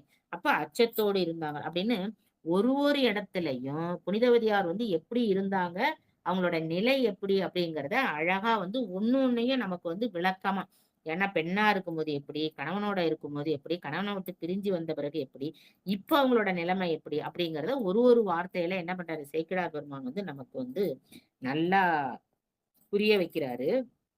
அதாவது அச்சமோடு இருந்தார் அப்படின்னு சொன்னதுனால அவங்க வந்து என்னது அஞ்சுவது யாதொன்றும் இல்லை, அஞ்ச வருவதும் இல்லை அப்படின்னு அடியவர்கள் இருக்கணும் அப்படின்னு சொல்லுவாங்க. ஏன்னா அடியார்கள்லாம் வந்து எதுக்குமே அஞ்சக்கூடாது. சொன்னனே யாமார்க்கும் குடியல்லும் அப்படின்னு திருநாவுக்கரசு சுவாமிகள் பாடினாங்க பாத்தீங்களா? அந்த மாதிரி வந்துதான் இருக்கணும். அடியார்கள் எல்லாம் அப்படிதான் இருக்கணும். ஆனா இங்க வந்து என்ன அச்சம் வந்துதான் உயிர் தொடர்பு இல்லாத அச்சம். இப்ப வந்து என்னன்னா உடல் தொடர்பு, உயிர் தொடர்பு அந்த நிலைக்கு வந்துட்டாங்க அம்மையார். எப்படின்னா இதுவரைக்கும் வந்து என்னது உடல் தொடர்பு யாரு கூட இந்த பரமதத்தன் கூட உடல் தொடர்போட இருந்தாங்க. இப்ப வந்து அதுக்கு அடுத்தது என்ன ஆக போகுது அந்த தொடர்பு விட்டு உயிர் தொடர்பு யாரு கூட வரப்போகுது இறைவன் கூட வரப்போகுது. அதனால அந்த அச்சம் வந்தது. அதனால அறவே விட்டொழிந்தார்கள் அப்படிங்கிறதையும் நமக்கு என்ன பண்றாங்க விளக்கமா இங்க வந்து சேக்கிழார் பெருமான் காட்டுறது. உணர்வுறு கிளைஞர், அதாவது இத பார்த்த உடனே இங்க வந்து ஒரு குடும்பம் இப்ப சுற்றத்தார்கள் அப்படின்னு சொன்னா அவங்க ஏதாவது ஒண்ணு ஒரு பெண்ணுக்கு நடக்குதுன்னு வச்சுக்கோங்க, ஒரு கொடுமை நடக்குதுன்னு வச்சுக்கோங்க, அப்படியே சுற்றத்தாரெல்லாம் பொங்கிருவாங்க. நீங்க பார்த்திருக்கலாம். ஒரு திருமணம் நடக்குது, ஒண்ணும் வேண்டாம், 2 பேரும் உட்கார்ந்து கல்யாணத்துக்கு பேசுறாங்கன்னு வச்சுக்கோங்களேன். ஏதாவது இவங்க சொல்றத அவங்க ஒத்துக்காம இருக்கணும், இல்ல அவங்க சொல்றத இவங்க ஒத்துக்காம இருந்ததுன்னா அப்படியே 2 சுற்றத்தாரும் பாத்தீங்கன்னா அப்படியே கையில வாள் இருந்தா வெட்டிப்பாங்க. அந்த அளவுக்கு என்ன செய்வாங்க அப்படியே பொங்குவாங்க. ஏன்னா மத்த நேரத்துல பாசமா இருக்காங்களோ இல்லையோ இந்த மாதிரி பேச்சுவார்த்தை நடத்தும் போது மட்டும் என்ன செய்வாங்க அப்படி பொங்கி எழுவாங்க அப்படின்னு சொல்லுவாங்க பாத்தீங்களா? அந்த மாதிரி பொங்கிருவாங்க. அது போலதான் இந்த இவங்கெல்லாம் என்ன பண்றாங்களாம், இந்த பெண்ணு கால்ல விழுறதுங்கிறது, அதாவது இந்த காலத்திலே வந்து ஒரு பெண்ணை வணங்கினாலே எல்லாரும் என்னடா பொம்பளை கால்ல விழுற அப்படின்னு கேவலமா இப்பயும் பேசுற காலம் இருக்குது. அவங்க எவ்வளவு பெரிய உயர்ந்த நிலையில இருந்தா கூட ஒரு பொம்பளை கால்ல போய் விழறதா அப்படின்னு இப்பயும் குளிக்கலாம் சொல்லதான் செய்யறோம். அப்ப இந்த காலத்திலே இப்படி இருக்குன்னா சேக்கிழார் பெருமான் காலத்துல எப்படி இருந்திருக்கும்?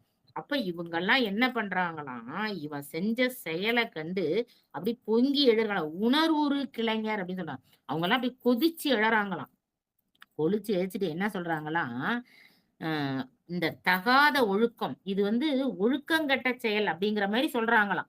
அதாவது ஒரு பெண்ணு கால்ல போய் நீ எப்படி விழலாம், நீ என்ன இந்த ஒரு தகாத செயலை செய்யற அப்படின்னு சொல்லிட்டு இவங்க வந்து திருமனைவி அப்படின்னு சொல்லி சேக்கிழார் பெருமான் சொல்லும் போது திருமனைவின்னு தான் சேக்கிழார் பெருமான் சொல்றாங்க. ஆனா இவங்க என்ன சொல்றாங்க, மணமலி தாரினாய். மணமலி தார்னா அந்த வணிகர்களுக்கே உரிய அடையாள மாலையா. அந்த மாலைய அணிந்தவன் யாரு? வணிகன். வணிகனுக்கு இப்ப நம்ம சொல்லுவோம்ல, சோழருக்கு ஒரு மாலை, சேரனுக்கு ஒரு மாலை, தசாங்கத்துல சொல்லுவாங்க கொடி கொடி பெருமை, அப்புறம் மலை, ஊரு, அதெல்லாம் வந்து ஒரு 10 இது வரும் பாத்தீங்களா? 10 பாடல்கள்ல வரும். ஒரு ஒரு புகழையும், அதாவது இறைவனோட கொடி எவ்வளவு சிறந்தது, அவனோட ஊர் எவ்வளவு சிறந்தது, அதெல்லாம் வந்து சொல்லுவாங்க.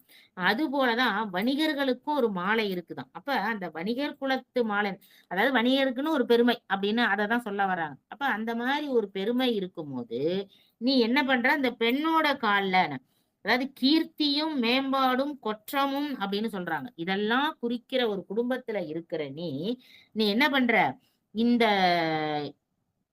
இந்த பெண்ணு கால்ல போய் விழுந்துட்டியே அப்படின்னு. மந்தார மாலையை பாடுதுங்கான அம்மானாய் அப்படின்னு திருவாசகத்துல கூட நம்ம வந்து அந்த மாலையை பத்தி சொல்லும் போது ஒரு பாடலை சொல்றாங்க. அத மாதிரி இன்னும் வந்து தாரினாய் அப்படின்னு சொல்லிட்டு அந்த மாலையோட இதை வந்து சொல்லும் போதும் தேவாரத்துல வந்து பாடல்கள், நிறைய பாடல்கள் சொல்றாங்க. இறைவனோட இறைவன் வந்து என்ன மாலை அணிவாரு அப்படின்னு அந்த மாலையோட பெருமையெல்லாம் வந்து நிறைய நமக்கு விளக்கி சொல்றாங்க. அப்ப அந்த மாதிரி ஒரு வணிக குலத்துல அந்த பெருமை மிக்க மாலை அணிந்தவன மணமளி தாரினாய் அப்படிப்பட்ட இருக்கிற நீ மனைவி தன்னை வணங்குவது என்ன? மனைவிய போய் வணங்குறது எப்படி? ஏன் வணங்குன?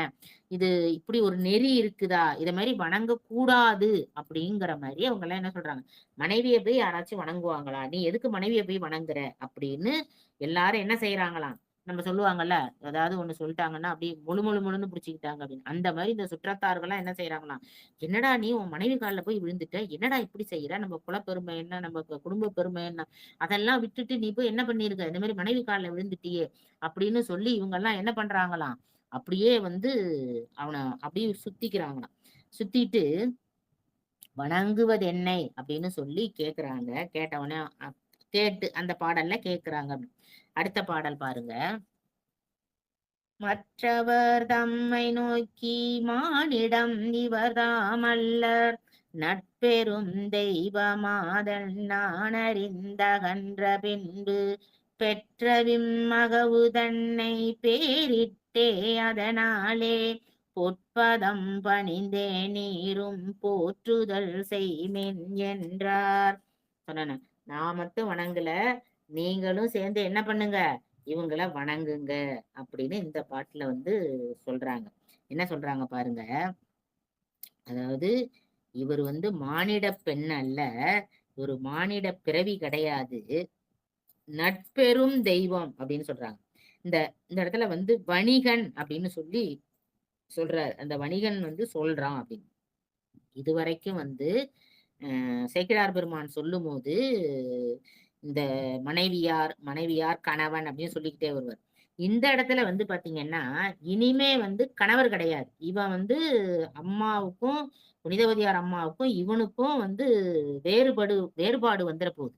அதனால இந்த வணிகன் வந்து என்ன சொல்றானா, சொல்கின்றான் அப்படின்னு. இப்ப கணவர்ங்கிற வார்த்தையை இங்க சொல்லல. ஏன்னா இப்ப கணவர் கிடையாது, இனிமே வந்து இவன் கணவனா இருக்க போறது இல்லை. அதனால இந்த வணிகன் சொல்றானா, என்ன சொல்றானா, இது வந்து மானிட பிறப்பு, இவங்க மனித பிறவியில இல்ல, இவங்க மனைவியா இருந்தாலும் இந்த மனைவியா இருக்கிறவங்கள வணங்குறது தகாது அப்படின்னு நிலை இருக்கிறதுங்கிறது இவங்களுக்கு பொருந்தாது. ஏன்னா உலகத்துல வந்து மனைவியை வணங்குறது வந்து கணவன் வணங்குறதுங்கிறது தகாது. இன்னொன்னு என்ன சொல்லுவாங்கன்னாக்கா, ஒருத்தவங்கள வணங்குறது அப்படிங்கிறது வந்து பாத்தீங்கன்னாக்கா பெருமை மிக்க செயல் அப்படின்னு சொல்றாங்க. இப்போ ஒருத்தவங்க காலில் விழுந்து வணங்குறோம்னு வச்சுக்கோங்களேன், நம்ம குழந்தைய வந்து ஒரு பெரியவங்க காலில் விழுந்து வணங்க சொல்லணும் அப்படின்னு.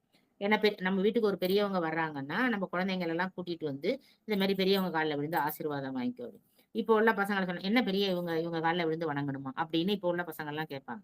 ஆனா பெரியவங்க காலில் சின்னவங்க வந்து என்ன செய்யணும், விழுந்து வணங்கணும். ஏன் அப்படின்னாக்கா அதை நம்ம வந்து சொல்லணும், குழந்தைங்களுக்கு சொல்லி இத மாதிரி காலில் விழு, கீழே விழுந்து வணங்கு அப்படின்னு சொல்லணும். ஏன் சொல்லணும் அப்படின்னா, இப்போ ஒருத்தவங்க நம்ம விட ஒரு பெரியவங்க காலில் நம்ம விழுந்து வணங்குறோம்னு வச்சுக்கோங்களேன், அவங்க செஞ்ச புண்ணியம் 10 மடங்கு நமக்கு வந்து சேருமா, நம்ம செஞ்ச பாவம் அவங்களுக்கு போய் சேருமா.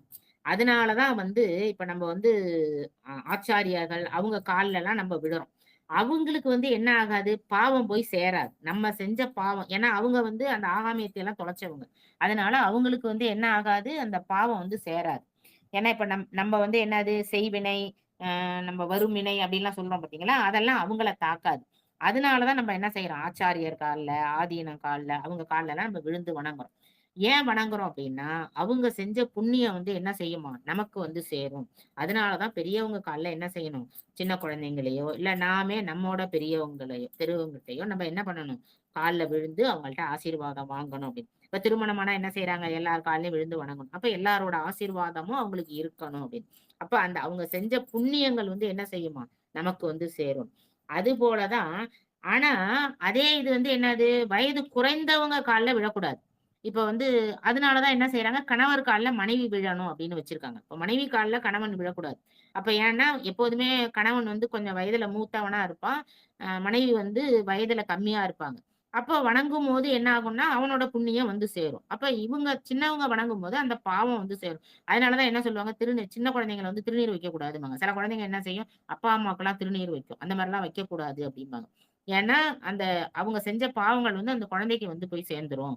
அதனால அந்த மாதிரி வைக்க சொல்லக்கூடாது அப்படின்லாம் சொல்லுவாங்க. அப்ப இதெல்லாம் செய்யக்கூடாது அப்படின்னு நீங்க நினைச்சீங்கன்னா கூட, இவன் அந்த வணிகன் சொல்றானாம், இந்த மாதிரி மனைவி கால்ல விழக்கூடாது, அதெல்லாம் ஒரு தகாத செயல் அப்படின்லாம். ஆனா அது இவங்களுக்கு பொருந்தாது. ஏன்னா இவங்க என்ன கிடையாது, நல் பெரும் தெய்வம், இவங்க வந்து மானுட பெண்ணே கிடையாது அப்படின்னு. அதோட இல்லாம நல் பெரும் தெய்வம், வெறும் தெய்வம்னு மட்டும் சொல்லல. இங்க சேக்கிழார் பெருமான் சொல்லும் போது என்ன சொல்றாரு பாருங்க, இவங்க எப்படிப்பட்டவங்கன்னா நல் பெரும் தெய்வம் அப்படின்னா, அதாவது ஒரு தெய்வ பிறப்பு இவங்களுக்கு. எப்படிப்பட்ட பிறப்பு அப்படின்னா, சில பேர் வந்து பாத்தீங்கன்னாக்கா வந்து பயமுடுத்துவாங்க. பேயா, பிசாசியா அப்படியெல்லாம் வருவாங்க பாத்தீங்களா? இவங்க வந்து மானுடர் கிடையாது.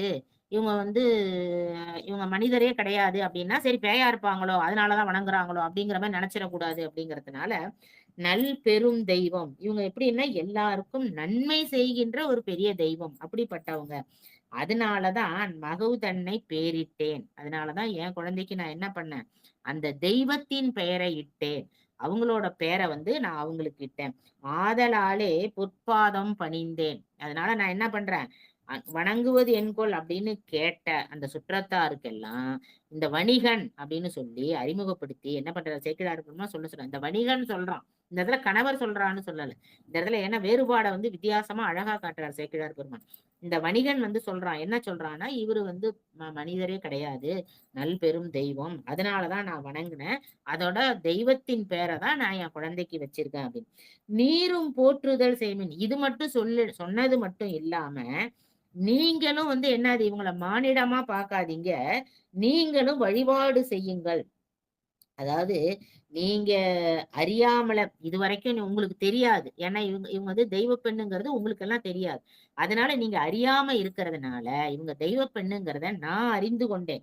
அதனால நீங்க என்ன பண்ணுங்க, நீங்க வந்து இந்த இந்த பெண்ணை வந்து வணங்குங்க. வணங்கி நீங்களும் என்னங்க உய்யுங்கள் அப்படின்னு.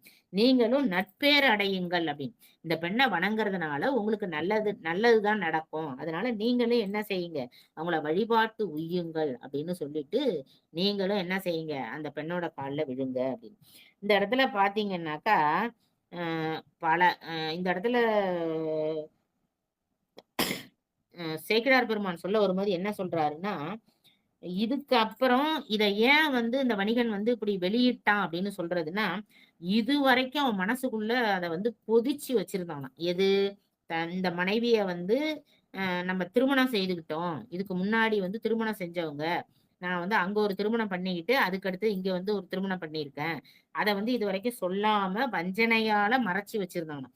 இப்ப இந்த வணிகனுக்கும் இந்த உலக அளவுல எந்த தொடர்பும் கிடையாது. ஏன்னா புனிதவதியாருக்கும் இந்த வணிகனுக்கும் எந்த தொடர்பும் இல்லாததுனால, இவன் என்ன சொல்றான்? இதுவரைக்கும் திருமணம் நடக்கிற வரைக்கும் தொடர்பு இருந்தது. இனிமே தொடர்பு கிடையாது. அதாவது இந்த ஊர் மக்கள்லாம் நினைச்சிடக்கூடாது பாத்தீங்களா? ஏற்கனவே ஒரு பொண்ண கல்யாணம் பண்ணியிருக்கான். திரும்ப வந்து இங்க கல்யாணம் பண்ணியிருக்கான். அப்படின்னு வந்து அவங்கெல்லாம் நினைச்சிடக்கூடாதுங்கிற ஒரு அச்சத்தினாலயும், இவங்க வந்து பெண்ணே கிடையாது. இவங்க வந்து ஒரு தெய்வ பிறவி. அதனாலதான் நான் என்ன பண்ணேன், அவங்கள வணங்குனேன். நீங்களும் வணங்குங்க. அந்த தெய்வத்து பேரை தான் என் குழந்தைக்கு நான் சூட்டியிருக்கேன். அதனால என்ன பண்ணுங்க, நீங்களும் வணங்குங்க அப்படின்னு நான் அறிந்தவாறு எனக்கு தெரிஞ்சுது. என்ன தெரிஞ்சுது? எனக்கு தெரிஞ்சதுனால நான் அவங்கள்ட்ட இருந்து அகன்று வந்து விட்டேன். ஏன்னா இவனுக்கு ஒரு காரணம் இப்ப காரணம் சொல்லணும்ல. ஏற்கனவே ஒரு திருமணம் பண்ணியிருக்கிற, ஏன் நீ அத சொல்லாம இருந்த அப்படின்னு நாளைக்கு யாராவது கேட்பாங்க அப்படிங்கிறதுனால, இத வந்து இவன் முன்னாடியே சொல்றானாம். இது அதனாலதான் நான் அறிந்து அகன்றேன். அவங்க வந்து பெண் கிடையாது. அவங்க வந்து ஒரு தெய்வம். அதனால நான் அவங்கள விட்டுட்டு வந்துட்டேன் அப்படிங்கிறத வந்து சொல்லாம, இத மாரி இவங்க தெய்வம். அதனால என் பெண்ணுக்கு பெயரிட்டேன். நீங்களும் விழுந்து வணங்குங்கள் அப்படின்னு சொல்லும்போது, அப்ப இவ வந்து மனைவி கிடையாது இல்லையா? அப்ப மனைவிங்கிற அந்த ஸ்தானம் வந்து இல்ல. அப்ப அதனால ஊர் மக்கள் என்ன செய்வாங்க? சரி இவன் பொய் சொல்லல அப்படின்னு புரிஞ்சுப்பாங்க அப்படிங்கிற மாரி, அந்த இத வந்து அவன் செஞ்சது கரெக்ட் அப்படின்னு சொல்ல வரணும் அப்படிங்கிற மாரி சேக்கிழார் பெருமான் உலகத் தொடர்பு அற்று போகிறது அப்படிங்கிறத நமக்கு தெளிவா இந்த பாடல்ல சொல்றாரு.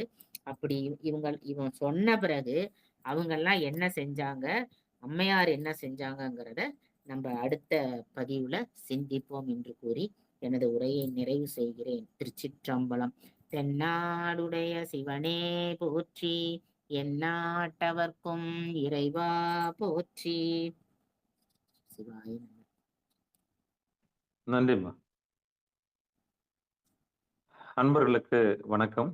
நீங்கள் கேட்டுக்கொண்டிருந்ததும் பார்த்து கொண்டிருந்ததும் சிவநெறியே சீரான வாழ்வு தரும் என்கிற டெலிகிராம் சேனல் மூலம் திங்கட்கிழமைகள் தோறும் இரவு 8 மணிக்கு புனிதவதியாரின் புனித பயணம் காரைக்கால் அம்மையாருடைய வரலாற்றை காரைக்காலிலிருந்து சிவத்திருமதி விஜயலட்சுமி அம்மையார் அவர்கள் காரைக்காலிலிருந்து நமக்கெல்லாம் வழங்கி வருகிறார்கள். அந்த வகையில் அவருடைய பொற்பாதங்களையும் நிகழ்ச்சிக்கு வருகை தந்துள்ள அத்துணை அடியார் பெருமக்களுடைய பொற்பாதங்களை மனம் மொழி மெய்களாலே வணங்கி மனமார்ந்த நன்றிகளையும் கூறி இதுகாரம் பொறுமையாக இருந்து 1 மணி நேரமாக 8:30க்கு ஆரம்பித்தோம்.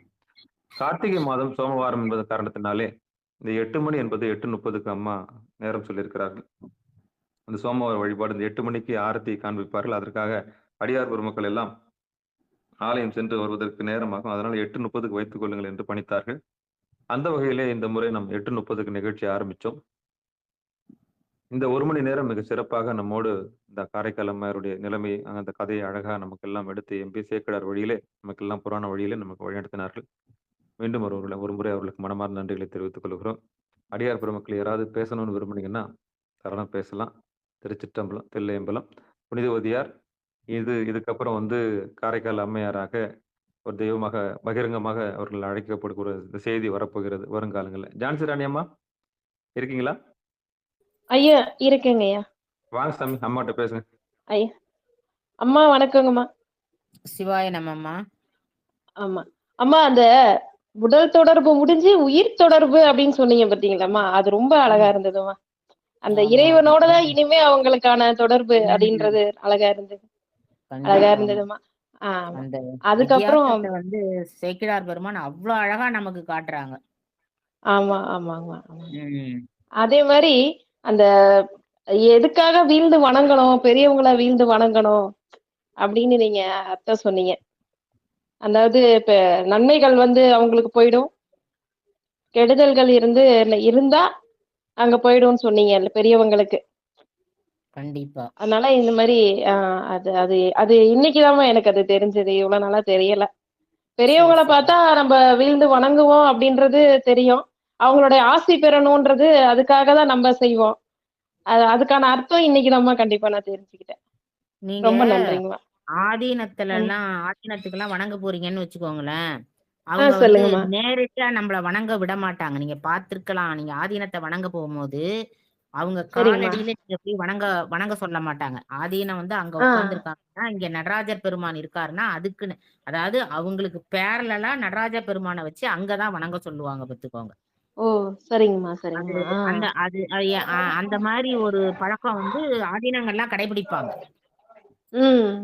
ஓ! ஓகேங்கம்மா, ஓகேங்கம்மா. நான் வீட்ல பெரியவங்கள வந்தா நல்ல நாள், பெருநாள்னா வீட்ல பெரியவங்கள்ட்ட ஆசீர்வாதம் வாங்குவோம். அவங்க சொல்றது கண்டிப்பா. நமக்கு அதனால நமக்கு ஒரு நிம்மதி கிடைக்கும். அவங்களுக்கு ஒரு திருப்தி கிடைக்கும். குழந்தைகளையும் கண்டிப்பா. பண்ண சொல்லுவோம். ஒரு பிறந்த நாள் விசேஷம் அப்டின்னா. ஆனா இதுல அதனுடைய இன்னொன்னு உள்ளார்ந்த அர்த்தங்கள இன்னைக்குதான் இதுல இன்னொன்னு அம்மா. இருக்கு பாத்துக்கோங்க. இப்ப இப்ப நம்ம நம்ம வாழ்க்கையில வந்து பாத்தீங்கன்னா, நல்வினை, தீவினைன்னு 2மே செஞ்சிருப்போம். இப்ப வினைய வந்து நம்ம ஆமாங்கம்மா, கண்டிப்பா. கழிக்கணும். பெரியவங்க வந்து வர வர வர வினை கழிய தான் செய்யணும். இப்ப சின்ன பசங்க சரிங்கம்மா. நம்ம கால்ல விழுறாங்கன்னு வச்சுக்கோங்களேன், நம்மளோட ஆ. புண்ணியம் அந்த குழந்தைங்களுக்கு போயிரும். அப்ப அந்த நல்வினையில பாதி சரிங்கம்மா. போயிரும் பாத்தீங்களா? அப்ப நம்ம வினை கண்டிப்பா. கழிஞ்சதுன்னா, ஆ. நம்மளோட வினைகள் வந்து கழிஞ்சுகிட்டே இருக்கும் பாருங்க.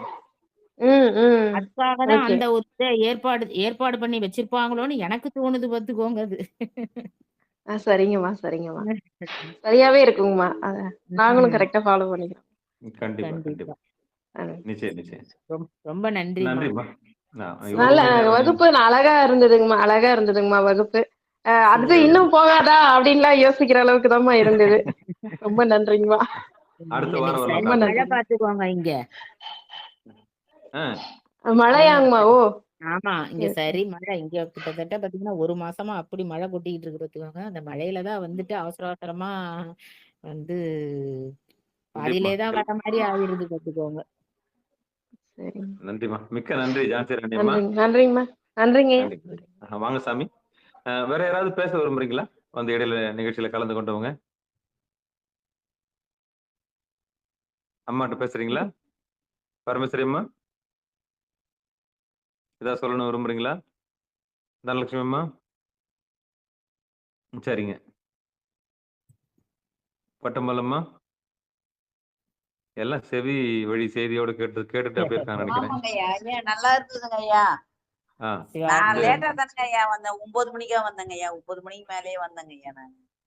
சரிங்க. 8:30 மணிக்கு அவங்க தான் அவரு ஆரம்பிச்சாங்க.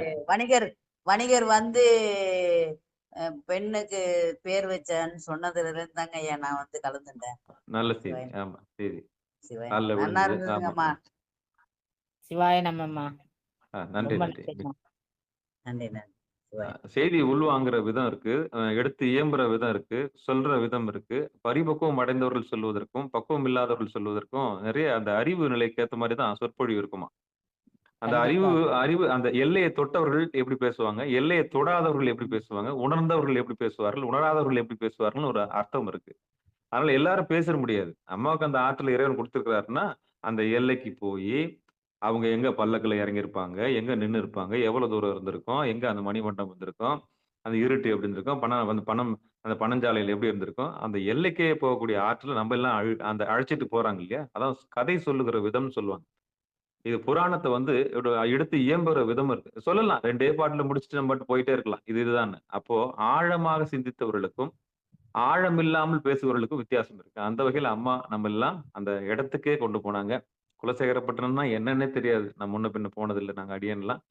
அந்த இடத்துக்கெல்லாம் கொண்டு போய், எப்படிலாம் இருந்திருக்கும்னு யோசிக்க வேண்டியதாயி போச்சு. அவங்க மருண்டு நின்னாங்கன்னு சொல்லும்போது, அந்த அம்மா எப்படி மருண்டு நின்னு இருப்பாங்க? இப்படி கணவனே வந்து நம்ம கால்ல விழுந்துட்டானே அப்படின்னு சொல்லிட்டு ஒரு ஒரு பக்கம் ஓரமா நின்னு, அவங்க நிக்கிறபோது எப்படி இருந்திருக்கும்? அதையெல்லாம் கொஞ்சம் யோசிச்சு பார்க்க வேண்டியிருந்த சூழல்ல. ஆமா, அதுதாங்க ஆமா, நம்மள கூடவே கூட்டிட்டு போயிட்டு எல்லாத்தையும் ஆமா. பார்க்க வச்சாங்க அம்மா. அத கண்டிப்பாங்க. கண்டிப்பாங்கம்மா. காட்சிப்படுத்து. ரொம்ப நன்றிங்கம்மா. இல்ல ஒரு அதான் அவங்க ஆமாங்க. வந்து காட்சிப்படுத்துதல்னு பேரு. ஒரு பெண்ணா அவங்க இதுவரைக்கும் அவங்க ஒரு பெண்ணா தான் இருக்காங்க. அப்படிங்கும்போது அந்த பயம் அவங்களுக்கு வரும்ல. ஏன்னா அந்த காலத்துல வந்து கணவன் கால்ல விழுறான் அப்படின்னாலே அது வந்து அவங்களுக்கு ஒரு அச்சமா தானே இருக்கும் அது. அதுதாங்கம்மா. ஆமா, அத ஆமா. அவங்க கூடவே நின்னு நாங்களும் பார்த்தோங்கம்மா. சிவ கண்டிப்பா. சிவா. அந்த சூழல நானும் வகுத்துக்கிட்டேன். நிச்சயம். ம். அந்த சூழல அடியேனும் வகுத்துக்கிட்டேன். அந்த புனிதவதியார் கூட வந்த கூட்டமும் நான் அடியேன் கற்பனை செய்து கொண்டேன். அந்த பரமதத்தனுடைய கூட வந்த அந்த குழந்தையோட குடும்பத்தோட சூழ வந்த ஊர் மக்களையும் நான் அடியேன் நினைச்சுக்கிட்டேன். அந்த கூட்டத்த நீங்க வர்ணிச்சீங்க பாருங்க. என்னன்னா அந்த பரபரப்பா பேசிக்கிட்டாங்க, இப்படியெல்லாம் பேசிக்கிட்டாங்க, அப்படி பேசிக்கிட்டாங்க. அந்த சூழலையும், அந்த இடத்தையும், கூட்டத்தையே கொண்டாந்துட்டீங்க. ஒரு கதையிலேயே. அந்த கூட்டத்துக்கு நடுவுல கண்டிப்பாங்க. நாங்க இருக்கிறோம். ஆமா. புனிதவதியார் என்ன செய்ய போறாங்க அடுத்து? அப்படின்ற ஒரு நிலைமைக்கு நாங்க போயிட்டோம். அந்த வகையில அந்த ஒரு சொல்லாடல்கள்லயே அற்புதமாக அந்த இடத்துக்கு கொண்டு போய் காரைக்கால் அம்மையாரோட நினைவு கொண்டு வந்து சேர்த்துட்டீங்க. இதுக்கப்புறம் அடுத்த நிகழ்ச்சி எப்படி இருக்குன்ற ஒரு பெரிய புரிதலோட நம்ம காத்திருக்கலாம். சிவபெருமானே! சிவசிவா! திருச்சிற்றம்பலம். நன்றிம்மா. மிக்க நன்றி. ஆமா. இது வந்து சாமிக்கு நாங்க மனமார்ந்த நன்றிய தெரிவிச்சுக்கிறோம். சிவபெருமானுடைய கருணையினால உங்களுக்குள்ள இருந்து பேசுறது அம்மையாருடைய பெரும் அருள் பெற்ற ஒரு தன்மை இருக்கிறதுனாலயோ என்னவோ, அந்த காரைக்கால்ல இருந்து நீங்களும் என்ன பண்றீங்க? இந்த நிகழ்ச்சிய படைத்து, தொகுத்து அளிக்கிறீங்க. நன்றிங்கம்மா. மனமார்ந்த சிவ நன்றிகளை சிவா. தெரிவிச்சுக்கிறேன். சொல்லும்போது சொல்லுவாங்கல்ல, எனது வாக்கு அவன் வாக்கு அப்படிம்பாங்கல்ல. அது போலதான் நமக்கு எனதுரை வந்து ஆமா, ஆ ஆமா. எனதுரை அதாவது எனதுரை தனது. என்னன்னா, நம்ம நம்ம பேசுறோம் அப்படின்னு நம்ம நெனச்சோம்னா எதுவுமே வராது அப்படின்னு அப்படின்னு ஆமா. சொல்லுவாங்க. ம், ம். கண்டிப்பாம்மா, கண்டிப்பாம்மா. அது கூட ஒப்படைச்சிடணுமா. சொற்பொழி செய்யும்போது கண்டிப்பா. அப்ப ம். ஆமா. நான் அதாவது போரூர் முருகன சொல்லும்போது, "நான் ஏன் பிழைக்கின்றவாறு பேசு" முடியும் அந்த வார்த்தை. கண்டிப்பா. கண்டிப்பா. அந்த மாரி சாமி நம்மள பேசும்போது கொண்டு வந்து சேர்த்துருவாரு. அந்த இடத்துக்கு, அந்த சூழலுக்கு நம்ம போன மாரி இருந்தது. வருங்காலங்கள்ல நிச்சயம் சுவாரஸ்யமா இருக்கும்னு நினைக்கிறேன். அம்மையாருடைய சம்பவங்கள், பாடல், அந்த தலம், நடை, அந்த பயணம், கைலாயத்தை நோக்கி போன பயணம், அதுக்கப்புறம் வந்து ஆலங்காட்டை நோக்கி போன பயணங்கள்லாம் இருக்கு இல்லம்மா? கண்டிப்பா. அவங்க ஆமா. அந்த வருங்காலங்கள்ல இந்த காட்ட ஆமா, பத்தி சொன்னது, அதெல்லாம் வந்து நெறைய விரிவுரை எல்லாம் ஆமா. இருக்கு பாத்துக்கோங்க. கண்டிப்பாம்மா, கண்டிப்பா. ம். நிகழ்ச்சியை நேரம் கருதி நிறைவு செஞ்சுக்கலாம். 9:50க்குலாம் ஆ, அடுத்த நிகழ்ச்சி ஆ. இருக்கு. சிவ நன்றிம்மா. சிவா. நன்றி. ம். சிவாய நற்றுணையாவது நம. நமச்சிவாயம். சிவாய மண்ணில் நம. நல்ல வண்ணம் வாழலாம் வைகளும் எண்ணில் நல்ல கதிக்கு யாதும் ஒரு குறைவில்லை. கண்ணின் நல்ல கழுமல வல்லநகர் பெண்ணின் நல்லாரோடும் பெருந்தகை இருந்ததே. தனம் தரும் கல்வி தரும் ஒரு நாளும் தரவரியா மனம் தரும். தெய்வ வடிவம் தரும் நெஞ்சில் வஞ்சமில்லா இனம் தரும். நல்லனையெல்லாம் தரும் அன்பர் என்பவருக்கே கணம் தரும் பூங்குழலால் அபிராமி கடைக்கண்களே. ஆரிரு தடந்தோல் வாழ்க அறுமுகம் வாழ்க வெற்பை கூறு செய் தனிவேல் வாழ்க. முக்குடம் வாழ்க செவ்வேலெறிய மங்கை வாழ்க ஆனிதன் அணங்கு வாழ்க மாறிலா வள்ளி வாழ்க வாழ்க சீரடியார் எல்லாம் வான்மிகில் வழாது பெய்க மலிவலம் சுரக்க மன்னன் கோன்முறை அரசு செய்க குறைவிலாத உயிர்கள் வாழ்க நான்முறை அறங்கள் ஓங்க நற்றவும் வேள்வி மல்க மேன்மைகுள் செய்வ நீதி விளங்குக உலகமெல்லாம் மேன்மைகுள் செய்வ நீதி விளங்குக உலகமெல்லாம் மேன்மைகுள் செய்வ நீதி விளங்குக உலகமெல்லாம் என்று கூறி நிகழ்ச்சியை நிறைவு செய்வோம். மீண்டும் அடுத்த திங்கட்கிழமை இரவு 8:30 மணிக்கு இந்த கார்த்திகை மாதம் முழுக்க இரவு 8:30 மணிக்கு புனிதவதியாரின் புனித பயணத்தில் சந்திக்கலாம். நன்றி, வணக்கம். நற்றுணையாவது நமச்சிவாயவே.